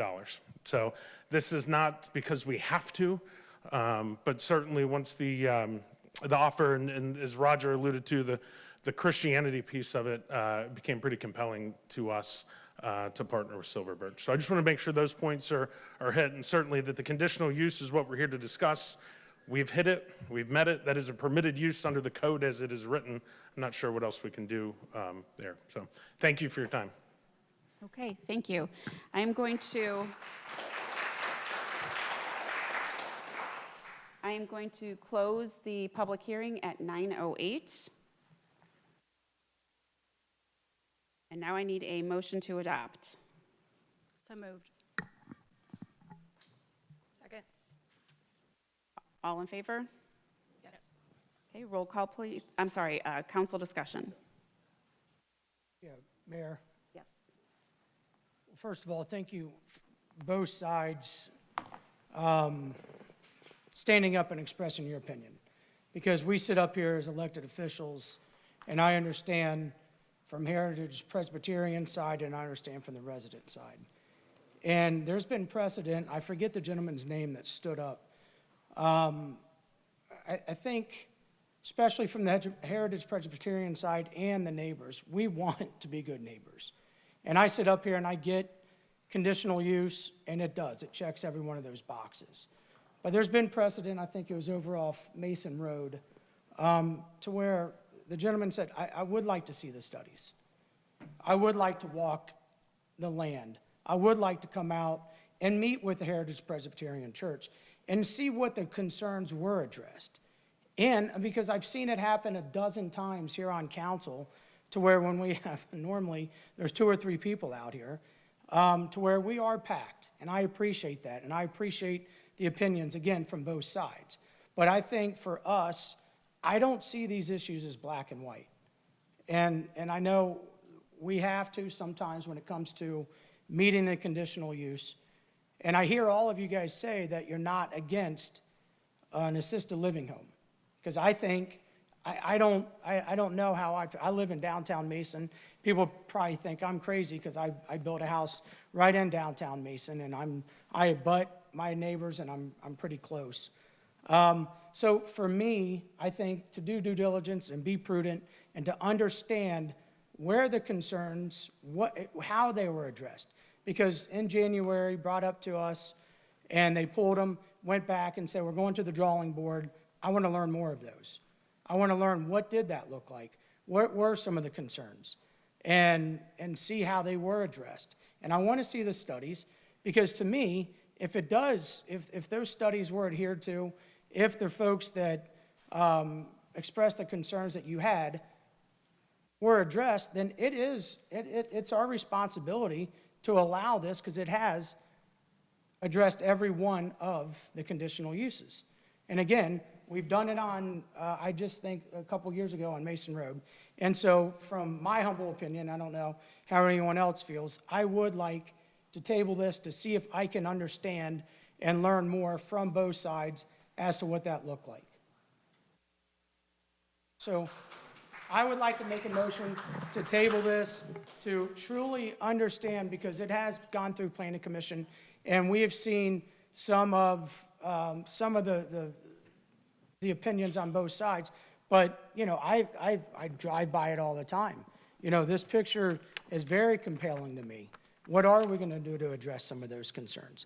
And if we're addressing those concerns, I'm all for it. But I want to make sure those concerns are being addressed. So I'd like to make a motion to table this. Is there a second?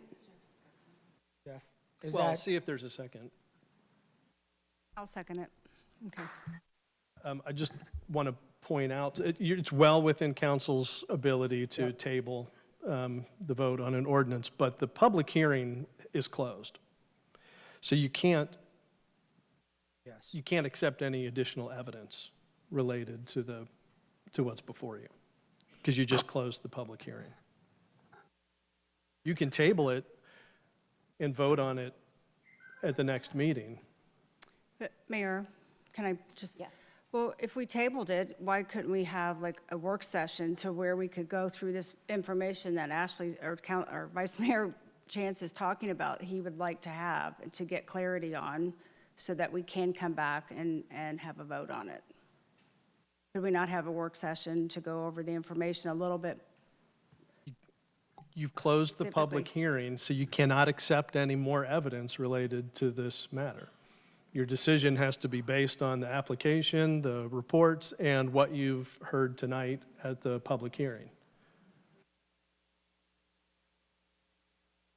Well, Okay, so yeah, that is a question. I mean, if, I'm sorry. if everyone can just hold their comments. Do you need more time to think about it? I absolutely do. I mean, because like I said, I mean, again, there's both sides of it I agree with. But at the same time, I think it is prudent for us to sit down and truly understand. I would love a point person on the heritage side, and I would love a point, or whoever's on the neighborhood side, to sit down. And I understand the conundrum on the public hearing. And I'm guessing I'm asking my law director, what are some of the things that we could do in order? I get it, that we closed it, we can't get any other evidence, is what you're stating? I mean, but it's also conditional use. Are there conditions that we could also invoke in order to? Okay, yeah. So because it's a conditional use, the code provides that during the process, Planning Commission has the ability to add any additional conditions that they might find necessary. My understanding is Planning Commission did not add any additional conditions. Council has the ability to add conditions, but I think it's really important for you to understand that that is not carte blanche to add any kind of condition you want to any potential approval. Your zoning code provides what the general standards and the specific standards are for this type of, this specific conditional use. If council is interested in adding any additional conditions, they have to be closely tied to the standards that are already spelled out Sure. in your Yeah, code. the ones Jordy spelled out, correct? Yes. Sure. Okay. And I just, let me point out one other thing. And yes, some of those conditions do include issues related to traffic. We have this conversation a lot on zoning matters when it comes to future concerns of traffic and future concerns of, say, stormwater. Those studies have not been done. And we can't require that people do those studies at this stage. It's just like on a number of kind of hearings that we have. A developer is not going to engage to do a full traffic study or to do the stormwater management plan unless they have the approval that they need to move forward on the project. So prior to making a decision on the conditional use permit, it's unlikely that you're going to have a full-blown traffic impact study or a fully engineered stormwater management plan. So I want you to be aware of that. Okay, so I'm going to, you did want to table it, and it's unfortunate because we have dedicated so much time tonight, but we are missing 2 council members now, and there are 2 council members here who have to abstain. I have to abstain because this is my church. So we don't even have majority vote at this point. So I think tabling it will be the right thing to do right now. And, you know, do what you need to do to get your information. Yeah, I and definitely let's will. vote on this on the next meeting. I think it's May 12th. I don't have a problem with that whatsoever. So Okay, so do we need to do, so there was a first to table it, there was a second, and all in favor? To table it. Yes.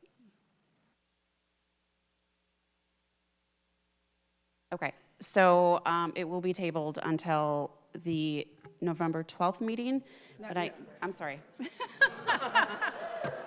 It's the eve of tax night, people. I am a CPA. This is tough here. This is really tough. yeah. Yes, so we are going to table it, but just to let everyone know, we will not have a public hearing at the next meeting, so it will not take as long for all of you who want to come again, and we won't be taking speakers on this topic since the public meeting has been closed. Yeah, so real quick, I don't know on both sides. I would love to get my information. You can get that through the city and set up a time to meet to understand, because I wrote down, I've got a laundry list of pros, cons, yes and no's, and I got to work through that myself before I can make an informed decision. So on both sides of this issue, I would love to at least 1 or 2 from each, schedule a time that at least I can work through all this stuff so I can make a decision that I feel is, or we have a work session, I don't know. I think we need a work session. Okay. Okay, very good. So from the Heritage Presbyterian side, I think Jim Spaeth can be your contact, and then. I have your phone number. Okay, perfect. Okay, and then Okay, great. is there another contact for? Okay, if you can just give Vice Mayor Chance your contact information, he'll get in contact with you. I'm sorry, you can't do that. The public hearing is closed. As a member of council who will potentially be voting on this, you can't do your own individual research outside of the public meeting. Well, I'm really confused. Haven't we done this?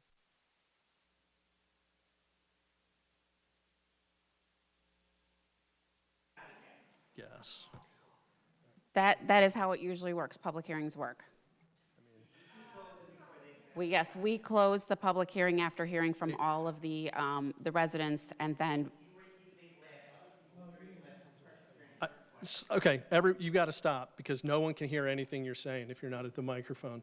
And what I'm saying is, every single public hearing this council holds, when it's over, they close the public hearing. Then council has a discussion among themselves related to the vote on this matter. So the public hearing was closed. There was a motion to adopt. Well, actually, there was a motion to adopt in a second. And during the council discussion period, there was a motion to table, which is absolutely within council's authority to table the vote on this matter. I just want to be clear that, especially because this is a conditional use, and we've had other conditional use cases in the past that are actually potentially subject to an administrative appeal to common pleas court. And then the decision that's reviewed on appeal is based on what the evidence was that was presented to council. It cannot be based on evidence that individual council members learned outside of the public hearing. Mayor, I have a quick question. So, but cannot Vice Mayor Chance speak to staff between now and then and get his questions clarified? 100%, you can Okay. always speak to staff. Not to the people in the audience, but he can speak to staff and get his questions clarified. Absolutely. Okay. Mayor, Yes. could you ask Jordy your questions? 100%, no, she's staff. She's here, Yeah, we just closed the public hearing, and I could ask her but these we're questions. in our council discussion, so couldn't we discuss that now? She could- Well, we don't have quorum. We don't have. We don't have quorum, so we are not able to even vote on it tonight. Plans for stormwater, they're not going to be able to tell me. Staff going to be able to. The normal, this is the case with every project. Okay, so we are going to move forward then with the next public hearing. And we will be voting on this issue at the next meeting in May. I apologize to everybody who came out tonight who didn't get the vote.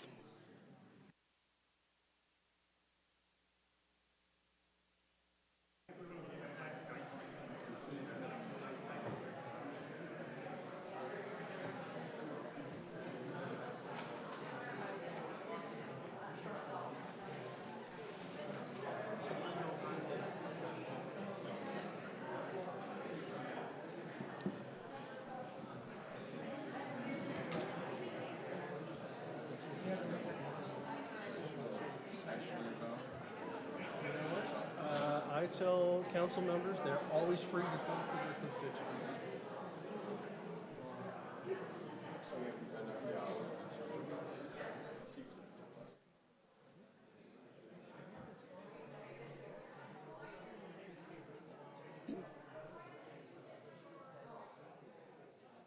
Okay, we're gonna let's take a 5-minute break.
Let me know.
Yeah, if you need it, it's just right here.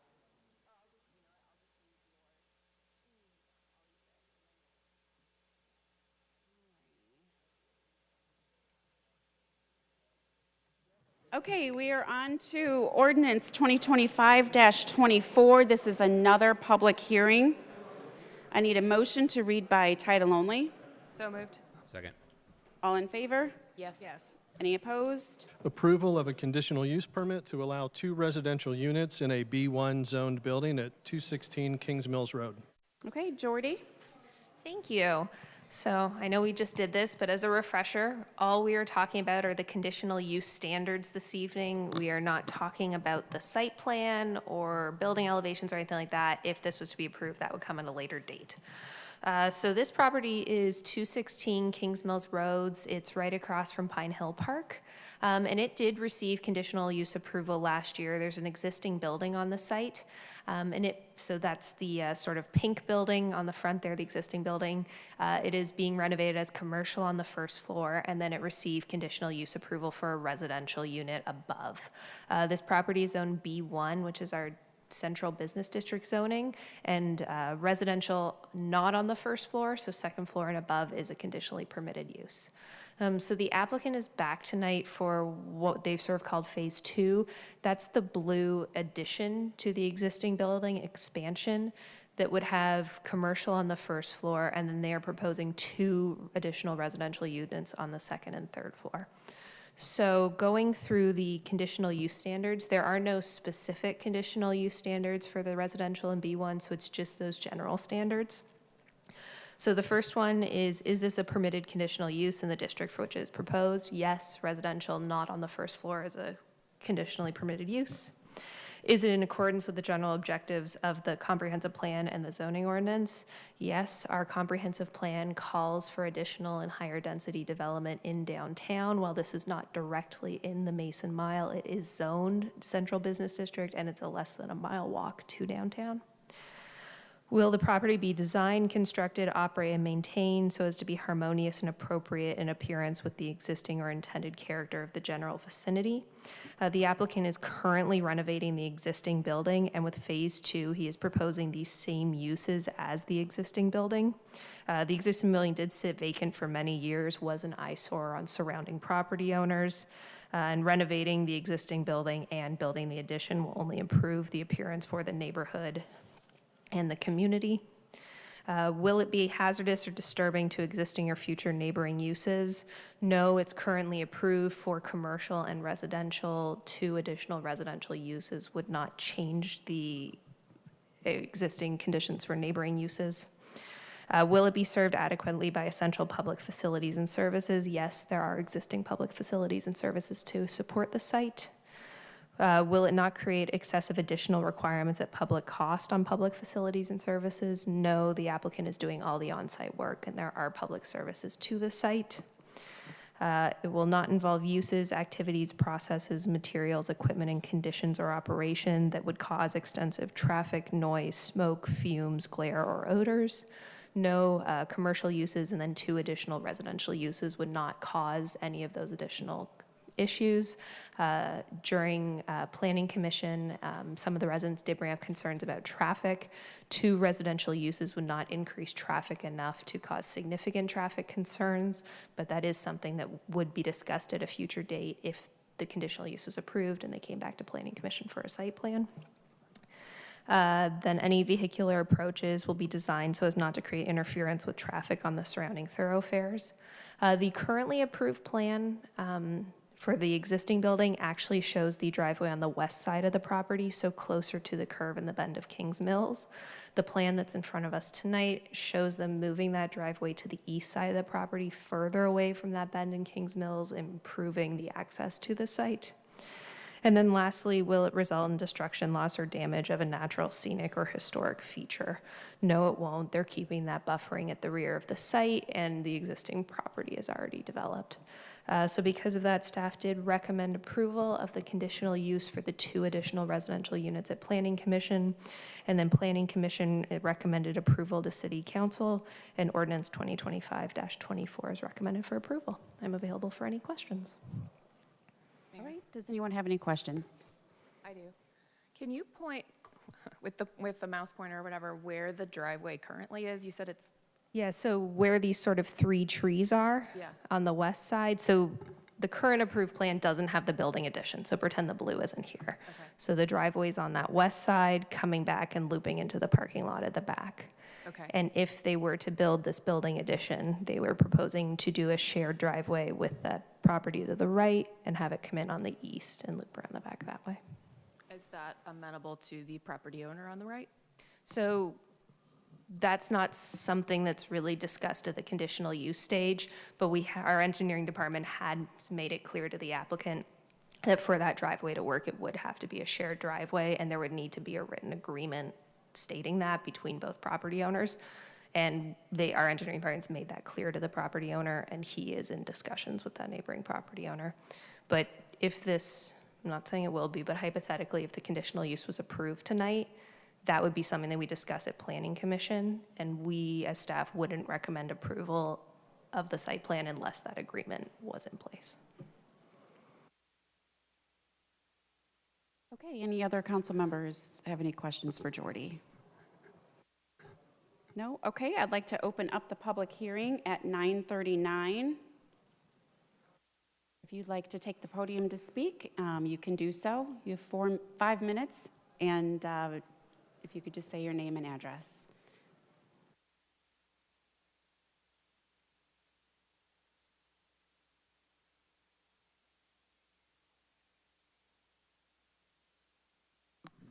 Hi, my name is Kim Mays, 220 Kings Mills Road. I'm going to ask that I get an additional to speak on his behalf as well. Thank you. We regret that we have to be here. We do not want to be here. We're not trying to be a bad neighbor. We think we've been a good neighbor. Mr. Ashley came here asking, well, he got a variance for an apartment in the basement of the existing building. He got a variance for an apartment in the second floor of the existing building. We did not go to the variance board to oppose. We did not go to council to oppose. I'm not sure if it was to planning commission or not, but we didn't go to that one either. So we think we've been a good neighbor. Yes, he's fixing up the building. It's appreciated. It has been abandoned and empty for many years.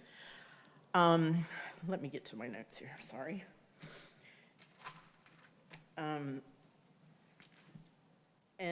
No one will argue that fact that he is fixing the building up.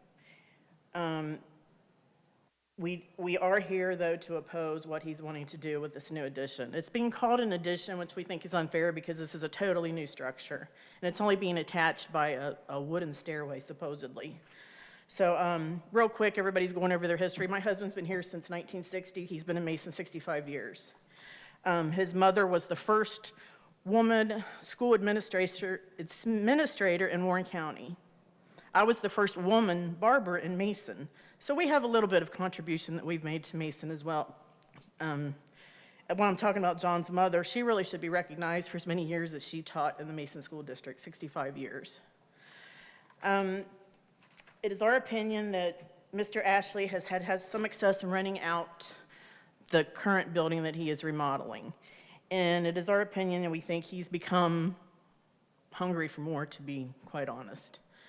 So the current building as it stands, with no addition, he's going to generate, with what he's advertised online with the rentals, he's going to average almost $9,000 a month to $11,000 a month with the current building as it stands. That depends if he gets $1,500 or $2,500 for the apartments. I don't know. I think he may be advertising the already not approved apartments online as well, so I'm kind of confused as what he's getting. But either way, he's going to get close to $9,000 or close to $11,000, which we think is a pretty substantial income. So a variance is supposed to be a hardship. When he was granted the variance at the last meeting, the way this was presented, as you see, everything is an aerial view. There are no real-time pictures of what that's going to be back there. So, Jordy, is that not set up that I can, where's she? Is Jordy still here? That I can show some pictures?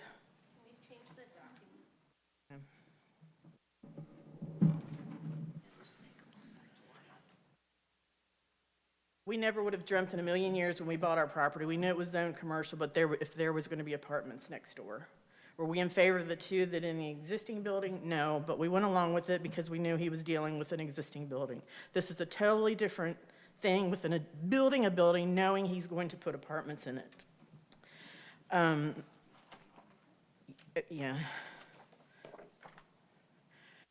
I'm not here to tell anybody what they should make with their property. That's their business. But I am here, however, to say something if what he does is going to affect how much I can make with mine.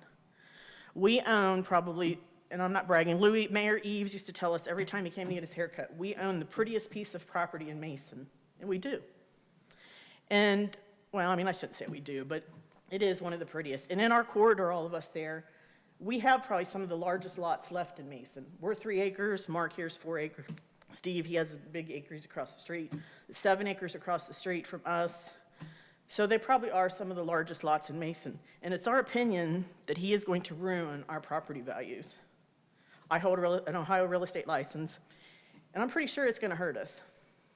People don't want to live on corner lots because of traffic. Now we're bringing in more traffic with parking spaces that they're saying. I know you guys aren't a part of that, but real quick, we are barbers. I know what it's going to be. You have, if he has 5 salon suites he's renting out, that's 5 operators. If they're busy, they've got 5 people in the chair. If you've got people waiting, that's 5 more people. That's 15 people just for the salon suites. That's not counting the commercial or that's not counting the 4 apartments that he's proposing.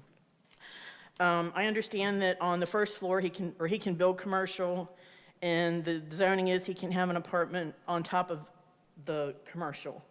But even this, we don't want more apartments, period. But even to add a fourth apartment, it's going to make this building a story higher than what the existing building is. Yeah, that's the current building right now.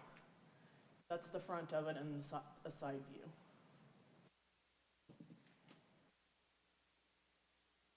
This is what he's proposing. And it's a little bit upsetting at the variance meetings, there was no drawings of the real-time view. The nursing home drawings, they did show a real-time view from the ground. Everything they've shown at all the meetings has been aerial. This is the existing building. The front part of the building, let me get my pointer here. The front part of the building is underground, the back half is out of the ground. At the zoning board meetings, Mr. Shirley kept saying that the garage, they're going to build a parking garage for 8 cars and it's going to be in the basement. This was very, very confusing. I myself, I don't consider myself a stupid person, and at that meeting, at those hearings, I walked out of there thinking that there is going to be an underground garage basement. That's not the case. This building is going to be, this is going to be the first floor, which is going to be the garage. Second floor is going to be commercial. Third floor is going to be an apartment, and fourth floor is going to be apartment. He's going to tell you they're going to put this parking garage underground now. Not all of it, anyway.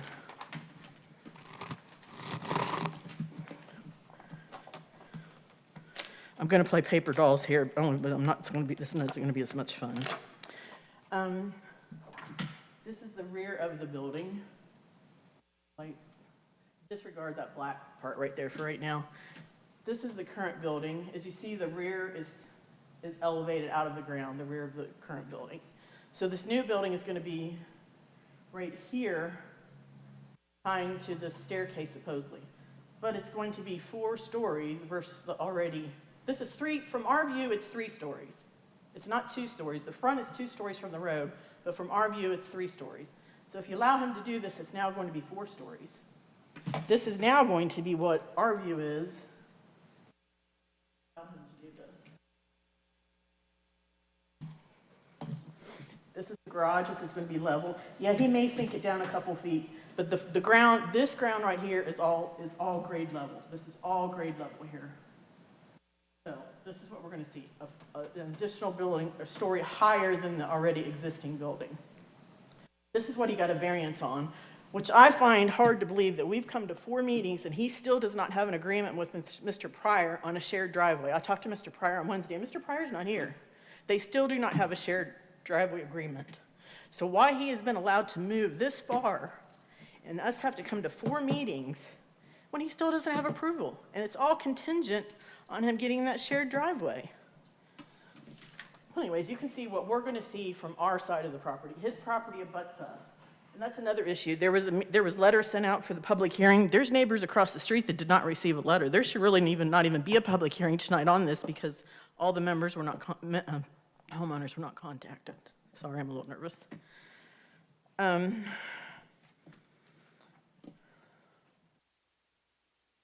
This property kept being compared to Mason Oaks. It has nothing in comparison with Mason Oaks. It is further away from downtown than Mason Oaks. This is not, Jordy said this is a business district. I'm sorry, Jordy, I'm going to correct her. This is not a business district. This is single-family home lots with 2 oddity entities of a business there that have been there for many, many years. They were commercial, though. Like I said, I never dreamt there would be apartments. But the comparison they kept making with Mason Oaks, it's further away from than Mason Oaks is from downtown. His place is surrounded by single-family residential lots, large lots. It's not a PUD. So, I mean, and then the biggest thing they kept comparing, Mason Oaks is only 2 stories. They're wanting 3 stories. And in this case, our view, 4 stories. So when at the variance board, the way this was presented, like I was saying, I'm not a stupid person, but I understood it to be that there was going to be a parking garage in the basement. A basement is underground.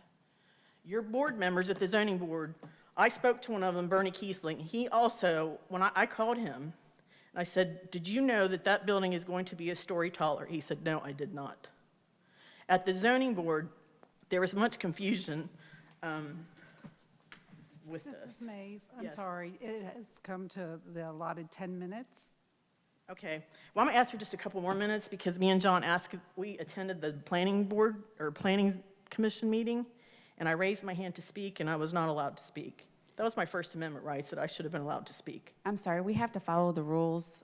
We usually don't even allow for someone to take somebody else's time, so we're going to have to, unfortunately, have someone else speak.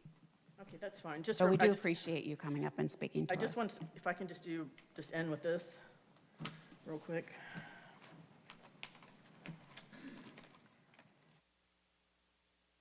So nervous here.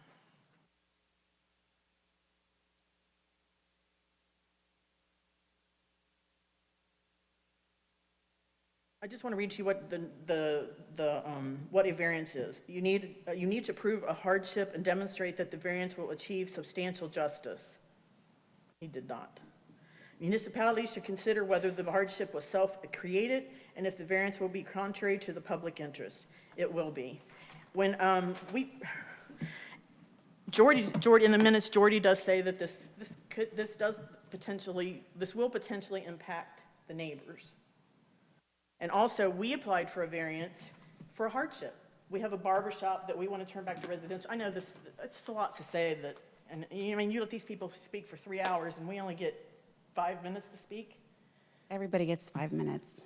I know, but this is a little different. I mean, we waited through for 3 hours for them to get done. Now I have to rush through mine. But, I am going to show these pictures because it's very important.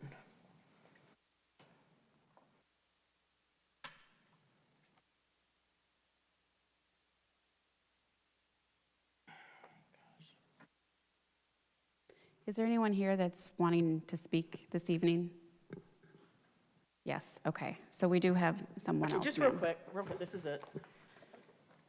You can Like I said, start to we come have a up. very pretty property in Mason, and we put hundreds of thousands of dollars into our property as well when we bought it. But if you stand on my back porch, this is the view you see right now. Right now, his building, the current building right now, there's a light right here. This is the light by his back door of the apartment. And if you look right here, this is the top of the building. So over in here, in this area right here is about the height of the building. If you allow him to do this, Ma'am, I cannot allow you to do that. I need you to vacate the podium, please. We do have other people waiting to speak. that's what we're going to see off our back porch now.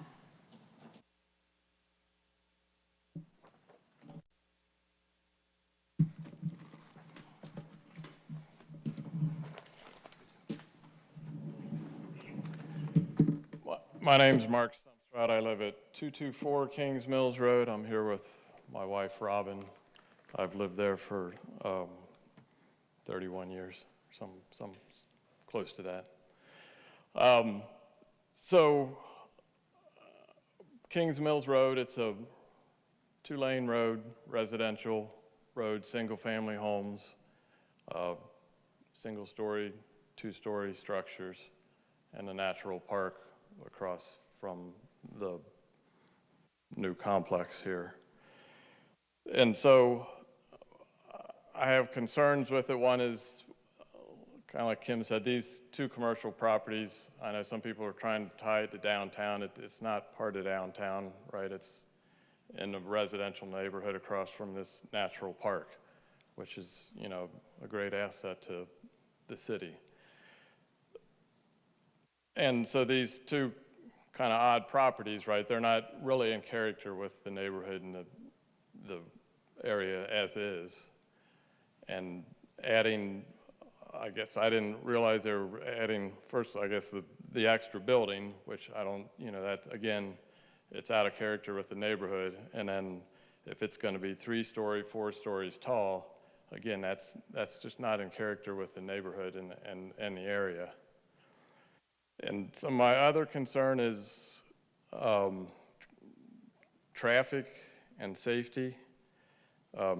Traffic is getting heavier and heavier. I went to go downtown about 1 o'clock the other week on a Friday afternoon, and the traffic was backed up down to the bridge, if you're familiar with the area. I was in fear of not making my next meal. And then the next day I went to try to go to town and I couldn't get through because they had the road closed. Police had closed it off due to an accident. And so this complex here is adding, it sounds like from what I can gather, it's 23 parking spaces between residents and the commercial businesses. And you don't have just those 23 in the residents anymore, right? You've got their families and friends coming and going. And nowadays you've got deliveries, everybody, right, from the groceries to everything else. So you got Amazon and UPS trucks coming in and out, and then you've got deliveries for these businesses. And this sits right up on the hill, basically on a blind curve and across from the park entrance. So you've got maybe 2 or 3 people trying to get into the park. You got 2 or 3 people trying to get in and out of this new complex, and there's, you know, people walking in the park. The student athletes, they run through the park and up the sidewalk up through our street all the time. So there's a lot going on there. And again, like I said, with the blind curve, to add 20, 30 cars coming in and out is a lot. And I know there's probably not been a traffic study. I'd be interested if there was, to see what adding 20 to 30 cars in and out of this blind curve's gonna do for safety and traffic in general, right? So those are my main concerns, as well as, yeah, I believe it's gonna reduce our property values by adding these, especially adding the building and the apartments. And so I'm, of course, feel like that's hurting me and my day-to-day quality of life, having the additional traffic and the apartments and the businesses there. So I'd like you to consider all those facts. And again, I mean, as is, it's a business and it's his right to do what he wants, but adding the additional building and the extra height is out of character with the neighborhood, and I think degrading the livability of the neighborhood for the current residents, many of whom have been there for many years. And my concern is too then that, as Kim mentioned, there's several neighbors with lots, right, that bigger acreage that they can, I believe, go down to half-acre lots and put residents on those and, well, who knows, ask for a variance and put a business there, whatever, right? So you're adding more traffic in the future too that's I think can already be added. And at some point we just got to say enough's enough. Everybody's looking at their watches. I got 4 seconds and I'll let you have those 4 seconds.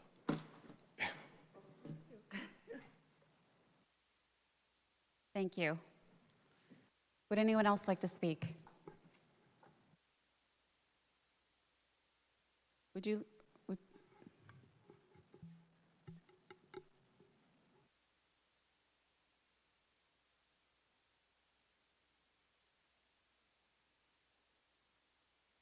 Okay, anyone else? Do you want to speak at all? Either one of you? Yeah, why don't you? That would be good.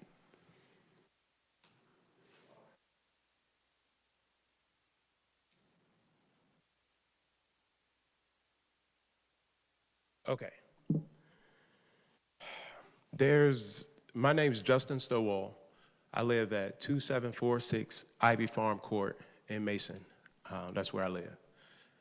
I have a professional job. This is something that I have experience doing. I am mentored by some of the more successful builders here in the Cincinnati area. I could name the names, but I'm a growing individual. I have 2 small kids. You know, I'm just giving you the real life side of it really plainly. I'm not trying to come in here and waste your time. We went through the processes that you all have described. We followed all the directions. We have done the engineering designs. Those things that were said about 30 other cars, those aren't even facts. The architect is sitting right there. These drawings have been approved by you all staff, you know, and we have the facts. And this whole issue started about about cutting down all the trees. And we've been discovering as we went along.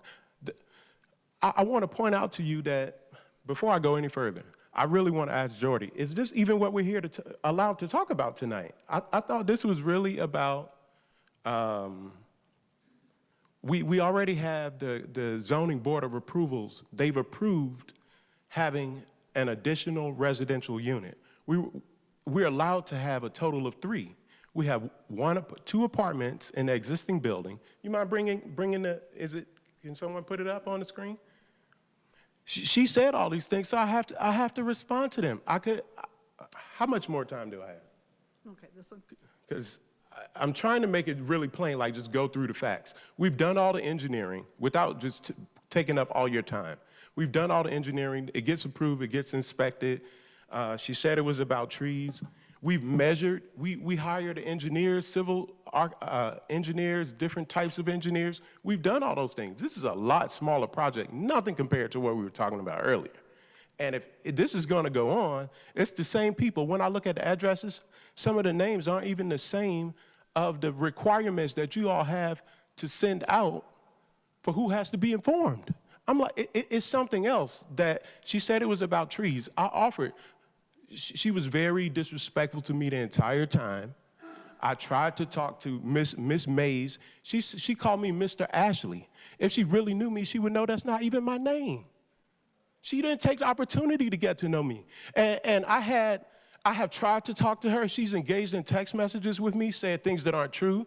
Then when I said, okay, if it's really about the trees, we said this at a meeting previously. I said, if it's really about the trees, then she asked for a fence. I said, if it's really about the fence, trees will grow a lot taller over time. The architect looked at the trees. They'll get a lot taller. I think that will more so solve your concern. We don't even know if that building's going to be however many stories. We think some of that parking structure will actually be underground. But the point is, we're going to meet your requirements of what the engineering describes that we can do. And that's what Jordy's been helping us do. So I'll just show these few pictures. I only got like 2 pictures tonight. I had to go through, this has been going on so long.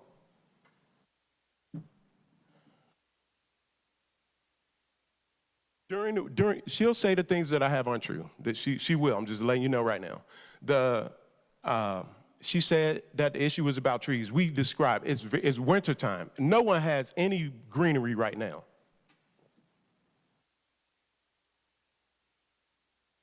That's what it looks like now. I just happened to be over there and take a picture. I didn't know that I was going to continue to face opposition through every single step of the way. The green is growing back. You can and for some facts. These are the facts. Jordy, you can correct me if I say anything that's not true. And I'm not even the engineer. I have to know so much about it because of the constant opposition. I'm an engineer, but not in this discipline. There's a 40-foot buffer required from her property line. We put a flag down. We went out there and actually measured it. We haven't cut down any trees inside that area. The only trees that we cut down were the ones that were required to put in the stormwater detention pond that the engineer said we had to have, and you all voted there needed to be. So that's all I have to say.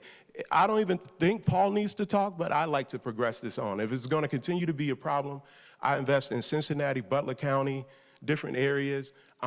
I got kids going to all your sports games. I'm trying to live here, and I want to continue to live here, but I do have a choice on where I invest, where it's more it's progressive, and I think you all have been that way, but it's going to continue to be the same thing every time. Okay.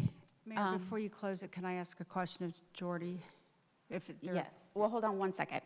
Would anyone else like to come to the podium before you do? Okay, yes, please.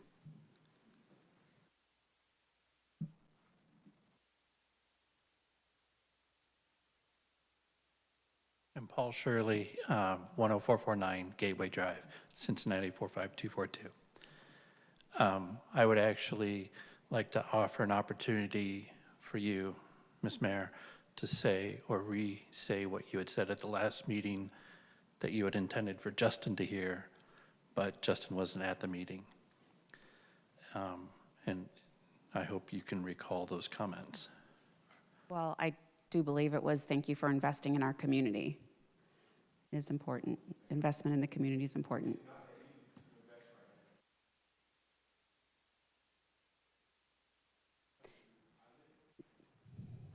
That's all I wanted to. He's important to the community.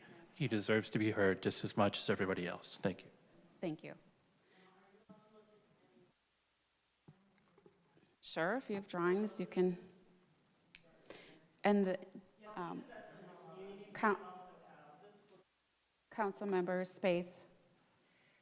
Jordy, I just want, if you would, for clarification for everybody here in the audience, this is only approving the conditional use. This is not a concept plan. That Correct. still would have to come, correct? There still would have Correct. to be a concept plan. So this property is straight zoned, it's just zone B1. If this is just to see if the residential units would be allowed on the second and third floor of the building addition. I'm not saying it will get approved, but if the conditional use was approved tonight, the applicant would have to come back to Planning Commission with the site plan, the landscape plan, a stormwater plan, a grading plan, a utility plan, and building elevations. And staff would review those, and then Planning Commission would review and either approve it or deny. So it's possible the third floor would not occur, would not be part of the plan. It's possible. Possible. So I just want that to be clarification there. We're not approving the concept plan. We are only approving the conditional use permit. And so all of this still has to come back and go through the Planning Commission and come back before council. So this is not a done deal right here. Just to clarify, it wouldn't come back to council. It just would go to Planning Commission. Oh, I'm sorry. Okay, just Planning Commission. Okay.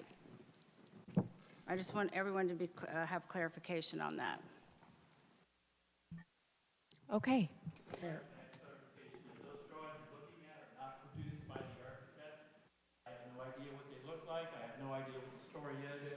Okay, hold on a second. Nobody can hear you if you're not at the podium, and we are on ICRC, so it is important.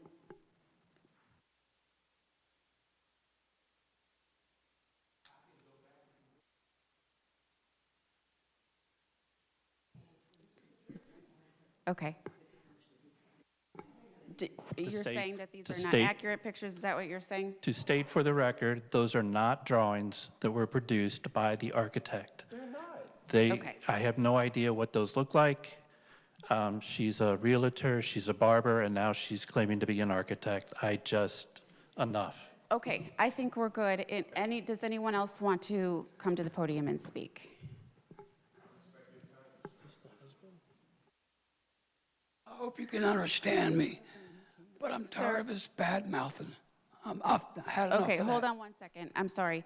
Your wife has already spoken and taken your 5 minutes. Oh. I apologize. Thank you. Okay, anyone else? Would anyone else like to come to the podium who has not already spoken? Okay, I am going to close the public hearing at 10:08. All right, I need a motion to adopt. So moved. Second. All right, any council discussion? Mayor, I just want to say, again, this is only approving the conditional use, and I hope that you all understand in the audience that the concept plan has not been approved. So I hope that that gives you a little bit of, I don't know, a better feeling that you still have an opportunity to have input into what is going to be considered at the Planning Commission meeting. Well, it's a process. The whole thing is a process, and it's not done in one meeting. And I know people, I actually think probably it'd be a good idea if we put something on our webpage that shows what the process is when people are getting projects like this complete, because it's not done in one meeting. It's a process, and as people get really confused, and we get this all the time, like, why didn't you have a traffic study? Well, we're not at that point in the process, and lots of things like that. And I apologize, it's so late that you're here. We appreciate that you have stayed here this evening. But again, this is only approving the conditional use. So I just want to say that. Mayor. There is no, I'm sorry, there is, no, there is not, right now we are Right now, it's council discussion, and we are voting. I'm sorry, the public hearing is closed. There is another recognition of visitors later on in the agenda that you are more than willing to come up and speak. Okay, any other council discussion? Mayor, Yes. can I ask a question? Jordy, am I correct in understanding that the question is around the number of residences? Correct. So, as I mentioned, the applicant received conditional use approval for that residence on the second floor of the existing building last year. The way that ordinance was written was that it was a conditional use permit for a single residential unit. They are now coming back for conditional use approval for 2 more residential units in that new building. And is there a limit on the number of buildings allowed on a piece of property? So you're only allowed 1 principal structure per property, so this is going to be connected to the original building, and it will be a building addition. How is it connected? Excuse me, ma'am, you cannot, I'm sorry, you cannot, we're in the middle of conducting a meeting here. So I can speak to that on the record. The applicant received a variance last year as well for an apartment in the basement of the existing building. Conditional use doesn't speak to basement apartments, it only speaks to apartments on the second floor. So they got a variance for the basement, conditional use for that second floor, that's the existing. Now this addition, they're asking for conditional uses for the 2 more in the addition. What else? I guess it doesn't matter what else is in the building. So B1, it has to be commercial or retail or offices on the first floor. What that use is, we don't regulate, but so long as it meets those uses. And this will also, through Planning Commission, will look at elevation as well, right? Correct, yes. Okay, because with that underground parking, that'll be addressed and elevations and all of that. Mm-hmm. Okay, any other council discussion? Okay. Roll call, please. Mayor Nelson, Yes. Councilmember Spaeth, Yes. Vice Mayor Chance. Yes. Councilmember Bennett, Yes. Councilmember Gibson. Yes. Okay. Ordinance 2025-35, I need a motion to read by title only. So moved. Second? All in favor? Any opposed? Authorizing the city manager to enter into a contract with Super Games in an amount not to exceed $62,805 for kids' entertainment attractions for the 2025 Red Rhythm and Boom event. Eric? Thank you, Mayor. And keep this very brief. There are a lot of work going forward for Red Rhythm and Boom this year. We're able to announce the entertainment earlier this evening. But one last item that requires council legislation is dollars for with Super Games. Super Games is responsible for 2 major things: kids' activities, which is a huge part of the event, and an ongoing effort to make sure that we have enough games that have enough turnover to account for the large crowds. Super Games has quoted $55,000 approximately for those type of activities this year. Secondly, they have taken on the task of securing, coordinating food vendors for the event. The way that works is the city has worked with them. They will be prioritizing local food vendors that are either based in Mason or have participated in past Mason events. That involves the city actually covering the initial sign-up fee. So that accounts for an addition to that cost. So that brings the total amount of the contract with Super Games to almost $63,000 for both of those services. This is what is recommended for adoption in Ordinance 2024-73.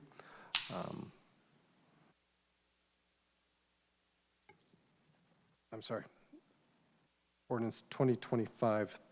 I was quoting last year's ordinance. It's not been that late at night. Other items to make you aware of but will not require legislation is the work that Rumpke provides as far as restroom trailers and dumpsters, as well as the fireworks themselves.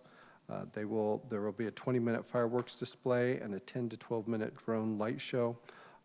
The amount for that does not require council legislation, falls right under that threshold, but wanted to make council aware that those are part of the works going forward for Red Rhythm Boom this year.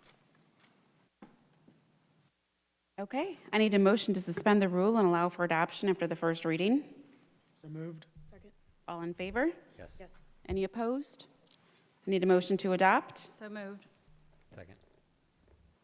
Did I get a second? Second. Second, okay. Council discussion?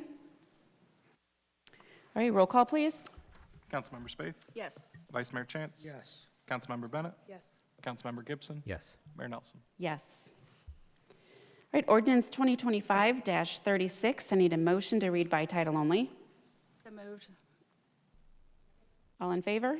Yes. Any opposed? Authorizing the city manager to enter into a service agreement in the amount of $8,000 with Women Walking West. Jennifer? Mayor, members of council, I'm going to cover the next three ordinances, 36, 37, 38. You're all very familiar with our service agreements that we often request council to approve for a number of our nonprofit organizations that provide services here in Mason that the city does not provide, but adds to the quality of life for our residents. We have three of them before you tonight. The first one is Women Walking West. Women Walking West, their mission is to help female students overcome cultural differences and acclimate to the American culture. Currently, they have 30 mentors here in our community. They are mentoring 30 other individuals and helping them achieve their educational goals. Next is Safe on Main. We've had a service agreement with Safe on Main since 2019. Their mission is to provide resources, safety, healing, and empowerment to domestic violence and sexual assault survivors, as well as prevention education. They have serviced over 8,000 individuals. They service over 8,000 individuals each year, providing over 3,000 shelter nights to over 130 survivors and children. They respond to 1,200 crisis situations and informational calls, and they reach over 6,000 youth annually as part of their Healthy Relationships and Bullying Prevention Program. Next on the list is Family Promise of Warren County. They started participating in the program just last year. They assist families experiencing homelessness in order to achieve self-sufficiency and sustainable independence through community-based responses.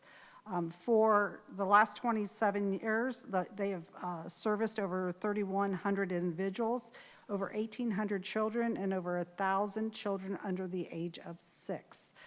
They are the only family shelter operating in Warren County. All three of those are requesting participation in our service program once again this year. That is a matching program where for every $2 they raise, the city will contribute $1 for a maximum of $8,000. Again, a number of these organizations serve as resources not only for our city staff, but as well as our safety services. They provide educational opportunities in the community center. A portion of the money that we do provide to these organizations typically are used for memberships for a number of their individuals or families for our community center as well as the aquatic center. And these organizations participated in a number of our community events. With that, ordinance 20, 25, 36, 37, and 38 are recommended for adoption. Thank you. All right, thank you. I need a motion to suspend the rule and allow for adoption after the first reading. So moved. Second. All in favor? Yes. Any opposed? I need a motion to adopt. So moved. Second. Any council discussion? Okay, roll call. Vice Mayor Chance? Yes. Councilmember Bennett? Yes. Councilmember Gibson? Yes. Mayor Nelson? Yes. Councilmember Spaeth? Yes. Ordinance 2025-37. I need a motion to read by title only. So moved. Second. All in favor? Yes. Any opposed? Authorizing the city manager to enter into a service agreement in the amount of $8,000 with Safe on Main. I need a motion to suspend the rule and allow for adoption after the first reading. So moved. Second. All in favor? Yes. Any opposed? I need a motion to adopt. So moved. Any council discussion? Roll call, please. Councilmember Bennett? Yes. Councilmember Gibson? Yes. Mayor Nelson? Yes. Councilmember Spaeth? Yes. Vice Mayor Chance? Yes. Ordinance 2025-38. I need a motion to read by title only. So moved. Second. All in favor? Yes. Any opposed? Authorizing the city manager to enter into a service agreement in the amount of $8,000 with Family Promise of Warren County. I need a motion to suspend the rule and allow for adoption after the first reading. So moved. Second. All in favor? Yes. Any opposed? I need a motion to adopt. So moved. Second. Any council discussion? Roll call? Councilmember Gibson? Yes. Mayor Nelson? Yes. Councilmember Spaeth? Yes. Vice Mayor Chance? Yes. Councilmember Bennett? Yes. Did somebody want to say something and I cut them off? No? Okay, good. All right, ordinance 2025-39, I need a motion to read by title only. So moved. Second. All in favor? Yes. Any opposed? Authorizing a one-time contribution to the Warren County Drug Task Force for its capital campaign in an amount not to exceed $110,000. Eric?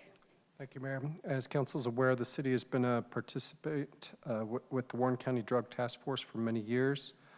It is run through the county, but includes communities throughout the county that participate and receive their services. City has contributed for the last many years $100,000 annually towards those services they provide. What is before you tonight is a one-time request. The Drug Task Force has been paying lease in a location, and Warren County Commissioners are moving forward with construction of twofold, a new criminal suppression headquarters that would provide the office headquarters space for the Warren County Tactical Response Unit, which the city also participates in as a specialized law enforcement unit from agencies across the county that handles high-risk critical incidents. As part of that, they have also suggested adding space to house the Drug Task Force to provide them with permanent headquarters space, and have asked agencies throughout the county for a one-time capital contribution to help offset that expense that the county is incurring. That is estimated to cost approximately $2 million that the county would cover, and agencies such as Mason would make a one-time contribution. The recommendation included in ordinance 2025-39 is for a one-time $110,000 contribution, and that was recommended after review by the Finance Committee. Okay, thank you. I need a motion to suspend the rule and allow for adoption after the first reading. Second. All in favor? Yes. Any opposed? I need a motion to adopt. So moved. Second. Any council discussion? Roll call? Mayor Nelson? Yes. Councilmember Spaeth? Yes. Vice Mayor Chance? Yes. Councilmember Bennett? Yes. Councilmember Gibson? Yes. Ordinance 2025-40, I need a motion to read by title only. So moved. Second. All in favor? Yes. Any opposed? Authorizing the city manager to enter into a contract with TEC Engineering, Inc. for $54,375 to operate and maintain the city's traffic signal system and to execute up to 4 annual renewals. Okay, Kurt? Yes, thank you, Mayor and Council. I'd like to go in detail through everything that's in this write-up and this proposal, but Eric said I can't, so I'll keep it brief. We have a pretty sophisticated traffic signal system with 43 of our signals. We have ODOT and county signals that are also on the fiber optic network.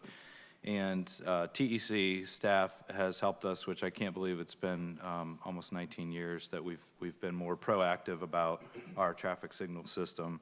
What's before you tonight is a 5-year additional extension to the contract with TEC. The benefit of this contract is for less than half the cost of what it would take to staff a full-time traffic engineer. We get the entire TEC staff that's 24/7, 365. Example is the storms that rolled through the other night. They're able to look at the signals that are in flash because of the high winds or the lightning, and before we even know about it, they've already been out to the signals, reset them, and got them in place to keep delay of the traffic down to a minimum. So I know we got beat up, had a lot of comments about traffic tonight, but I'm pretty proud of how proactive we are with TC and their staff with our traffic signal system. So with that, ordinance 2025-40 is recommended for adoption, and I'll answer any questions you might have. Okay, thank you. I need a motion to suspend the rule and allow for adoption after the first reading. So moved. Second. All in favor? Yes. Any opposed? I need a motion to adopt. So moved. Second. Any council discussion? All right, roll call. Councilmember Spaeth? Yes. Vice Mayor Chance? Yes. Councilmember Bennett? Yes. Councilmember Gibson? Yes. Mayor Nelson? Yes. Ordinance 2025-41, I need a motion to read by title only. So moved. Come on, guys, you're almost there. Keep going. Do I have a second? Yes. Second. So All right, all in favor? Yes. Any opposed? Jeff? Authorizing the city manager to purchase 4 high-efficiency pool boiler systems from the Habiger Corporation for the Mason Municipal Aquatic Center in the amount of $116,428. Okay, Jennifer? Mayor, members of council, I'll try to make this quicker than you trying to get to a couple motions. I'd like to cover the next 2 ordinances, if you don't mind. The pools at the Mason Municipal Aquatic Center are temperature maintained using 4 large boilers and 1 smaller boiler. Can't even talk tonight.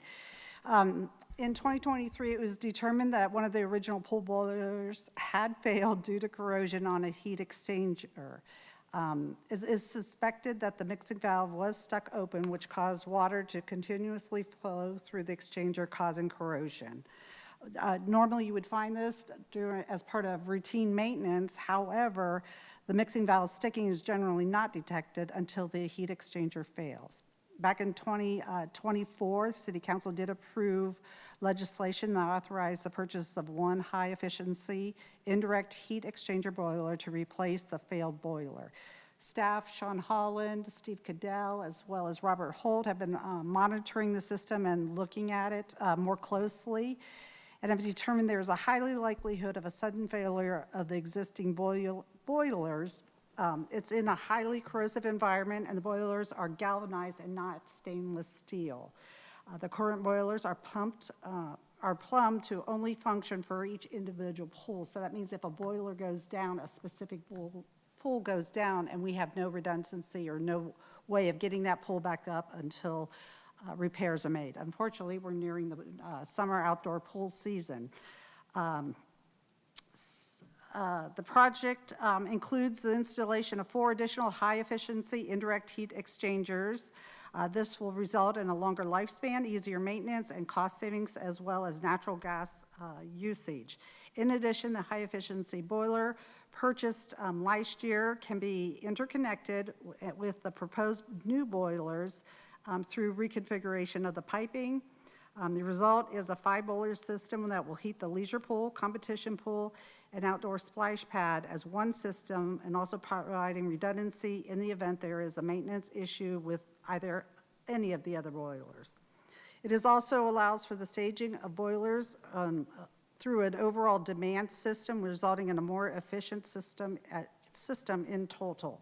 Finally, the proposed new exchanger will be stainless steel and not the galvanized metal they currently are. The 2025 budget included $300,000 for this heater replacement project. The total cost currently before you tonight is a little over $308,000. The increase in the budget amount is to add the splash pad into the overall system, taking advantage of the efficiency and redundancy of the new boilers. The splash pad is currently on that smaller boiler. The manufacturer has indicated a significant price increase for the boilers that went into effect April 1. However, they've agreed to honor the current price they have given us. With that, ordinance 2025-41 and 42 are recommended for adoption. I'm happy to answer any questions. Okay, thank you. I need a motion to suspend the rule and allow for adoption after the first reading. So moved. Second. All in favor? Yes. Any opposed? Need a motion to adopt? So moved. Second. Any council discussion? Roll call, please. Vice Mayor Chance? Yes. Councilmember Bennett? Yes. Councilmember Gibson? Yes. Mayor Nelson? Yes. Councilmember Spaeth? Yes. Ordinance 2025-42, I need a motion to read by title only. So moved. Second. All in favor? Yes. Any opposed? Authorizing the city manager to enter into a contract with Process Construction, Inc. for the high-efficiency pool boiler upgrade project at the Mason Municipal Aquatic Center in the amount of $192,014. I need a motion to suspend the rule and allow for adoption after the first reading. So moved. Second. All in favor? Yes. Any opposed?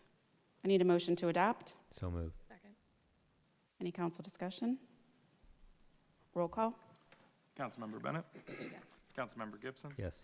Mayor Nelson? Yes. Councilmember Spaeth? Yes. Vice Mayor Chance? Yes. Ordinance 2025-43, I need a motion to read by title only. Second. All in favor? Yes. Any opposed? Authorizing the city manager to enter into a contract with Haglage Construction for Phase 5 of the building renovation in Building Number 4 at the Safety and Service Center Annex. Kurt?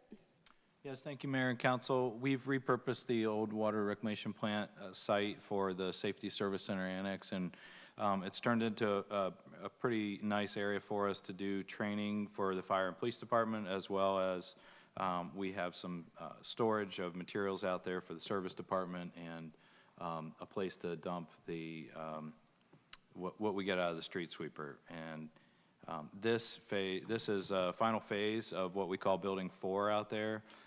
It's the interior renovation that'll make Building 4 more usable. The construction that's going on or finishing up out there right now added an exterior stairwell to that building, and it's a 3-story training facility where the fire department can use that to train. This phase of the project would add a classroom and restrooms to that building and additional items so that we can complete that as a training facility and meet the building code requirements. Haglage is doing the work out there right now and completing Phase 4. They have given us a price of just under $250,000 to complete Phase 5. And we did have money in the budget for 2025 to do this additional work. In addition to this work, we would like to get some more electric work done. There's a lot of electric panels that are not needed. This was a pretty significant facility when it was the Screen and Grip building, and now it's just a training center. So actually removing some of the old electric panels will be some of that work done, and then restoring gas.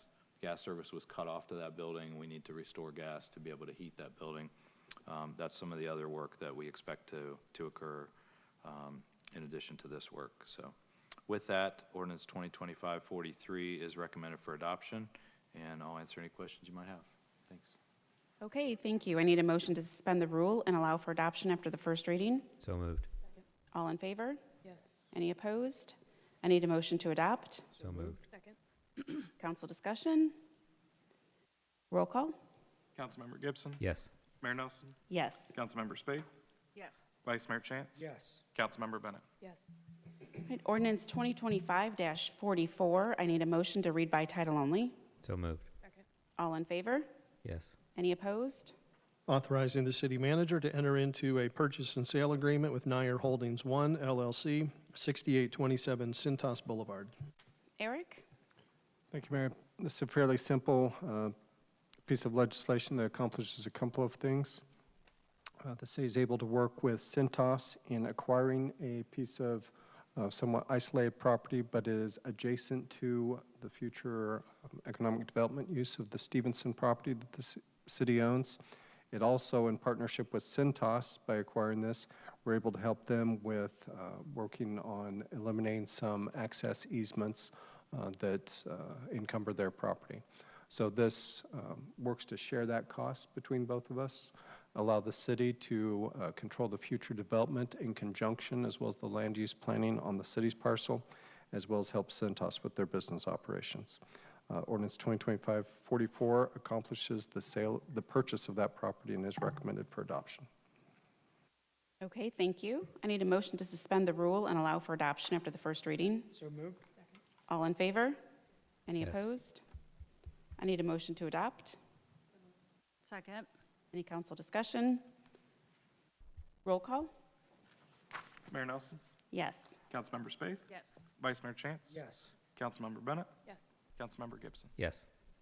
All right, we're getting close here. Number 25 is committee reports. Does anyone have a committee update they want to give us? Yes. Mayor, I'm not going to go into all the details of what we talked at the Rules Committee since we already talked about that. I just want to thank everyone for supporting Resolution 2025-8. And I did want to ask Eric, what's the best way that we can keep up to date about what's going on at the state level with these bills? Can you just send emails to us and let us know what's going Between on? updates from the OML and from Government Strategies Group, we'll ask them to just keep us in the loop, and we'll send out communications as they're available. Okay, great, thank you. Here. Yes. Councilmember Bennett? I have two. I just wanted to call out the Parks Department and all of the programming. Dan Chambers came and spoke at our recent park board and talked about all the things that are going on this summer. There's a lot of really great plans in place, and they do a lot of really good work. We are also reviewing park rules to make them modern. They were written like 35 years ago, and they are, you can tell. So they'll be updated and much more friendly and positive. There's a whole lot of thou shalt nots in the current park ordinances. And then the Public Services Committee met. We got some updates. That was just 3 days after the F0 tornado went through Mason, so we got some updates on storm cleanup. And then we discussed traffic.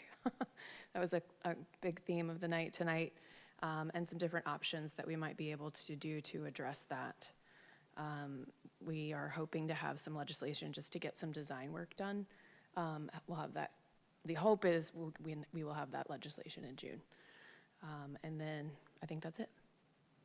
Okay. Anyone else with committee reports? Yes. It's attached to the Veterans Committee. I won't belabor it because we were able to honor Commander Baseman tonight, but I just wanted to thank Councilmember Hackey and Councilmember Stricula and staff for all the work we did 2 Saturdays ago for the Vietnam veterans.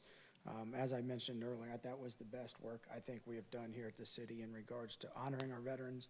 And I would just encourage the city and staff just to continue to find those type of ways to do that type of programming. So thanks again. It was incredible. Okay. Next, we have old and new business. Does anyone have any old or new business they'd like to discuss? Mayor, I'll just say real quick, as you know, they had the grand reopening of the Mason Historical Society on Saturday, and I just really encourage everyone to try to go and visit the Mason Historical Society. It's really it's a gem that we have here in Mason, and they really have done a nice job. They redid ceilings, walls, floors, all kinds of things to make it look really, really nice in there. So that's it. Yes, and if you've never been there, it is amazing. It is definitely worth going and supporting. I love that we have our own little museum here. Okay, next is recognition of visitors. You have waited patiently. Long time. That's a lot of good patience there. I didn't think it was going to take that long, but yeah. I'd like to say no. First, I'd like to say you guys throw a pretty good party for a Monday night. Thoroughly entertained. But real quick, just kind of follow on to what Barbara Spaeth said earlier about putting out what the process is on the website or something would be really great because I don't know what any of these processes are. And so that would, I think, be very helpful, as well as if there's a way to put out, like I was here for certain variances, there's variances and whatnot, what the details are of that variance, right? I got a letter Thursday evening about this meeting, which it's only a few days before the meeting. First of all, that's another issue. Earlier notification would be nice. They sent a certified letter or whatever. I don't know. You could do email or send it earlier or whatever. The letter did, I guess, it got there earlier in the week, but I wasn't home, not just sitting around waiting for letters, So there's other ways I think you could identify and let people know earlier with email, whatever. But really, if you could add the details of what the particular variance is, because I sat through half the meeting trying to figure out exactly what they were doing and what the variance was for and what it wasn't for. So it seems like it'd be real simple to have those details, and then when you're notified, have a link, here's the details, and it would, list all that out. When I have a meeting at work, like a review meeting, I'm required, and I require everybody to send out details of that review, that design ahead of time so people can look at it. So we're not here in the meeting trying to figure out what's being discussed. So that's what I waited to say. So that's all. Thanks. Thank you. Thanks. Thank you. Okay, anyone else? No, okay. All right, we do have a birthday on council. Councilmember Spaeth's birthday. So we're gonna sing happy birthday to you. Joy, do you want to start us off? Happy birthday to you. Happy birthday to you. Happy birthday, dear Barbara Barry Spade. Happy birthday to you. Thank you all. All right. What? Yeah, see? You forgot your birthday last year? It just starts really late. All right. Okay, hold on one second here. I need to.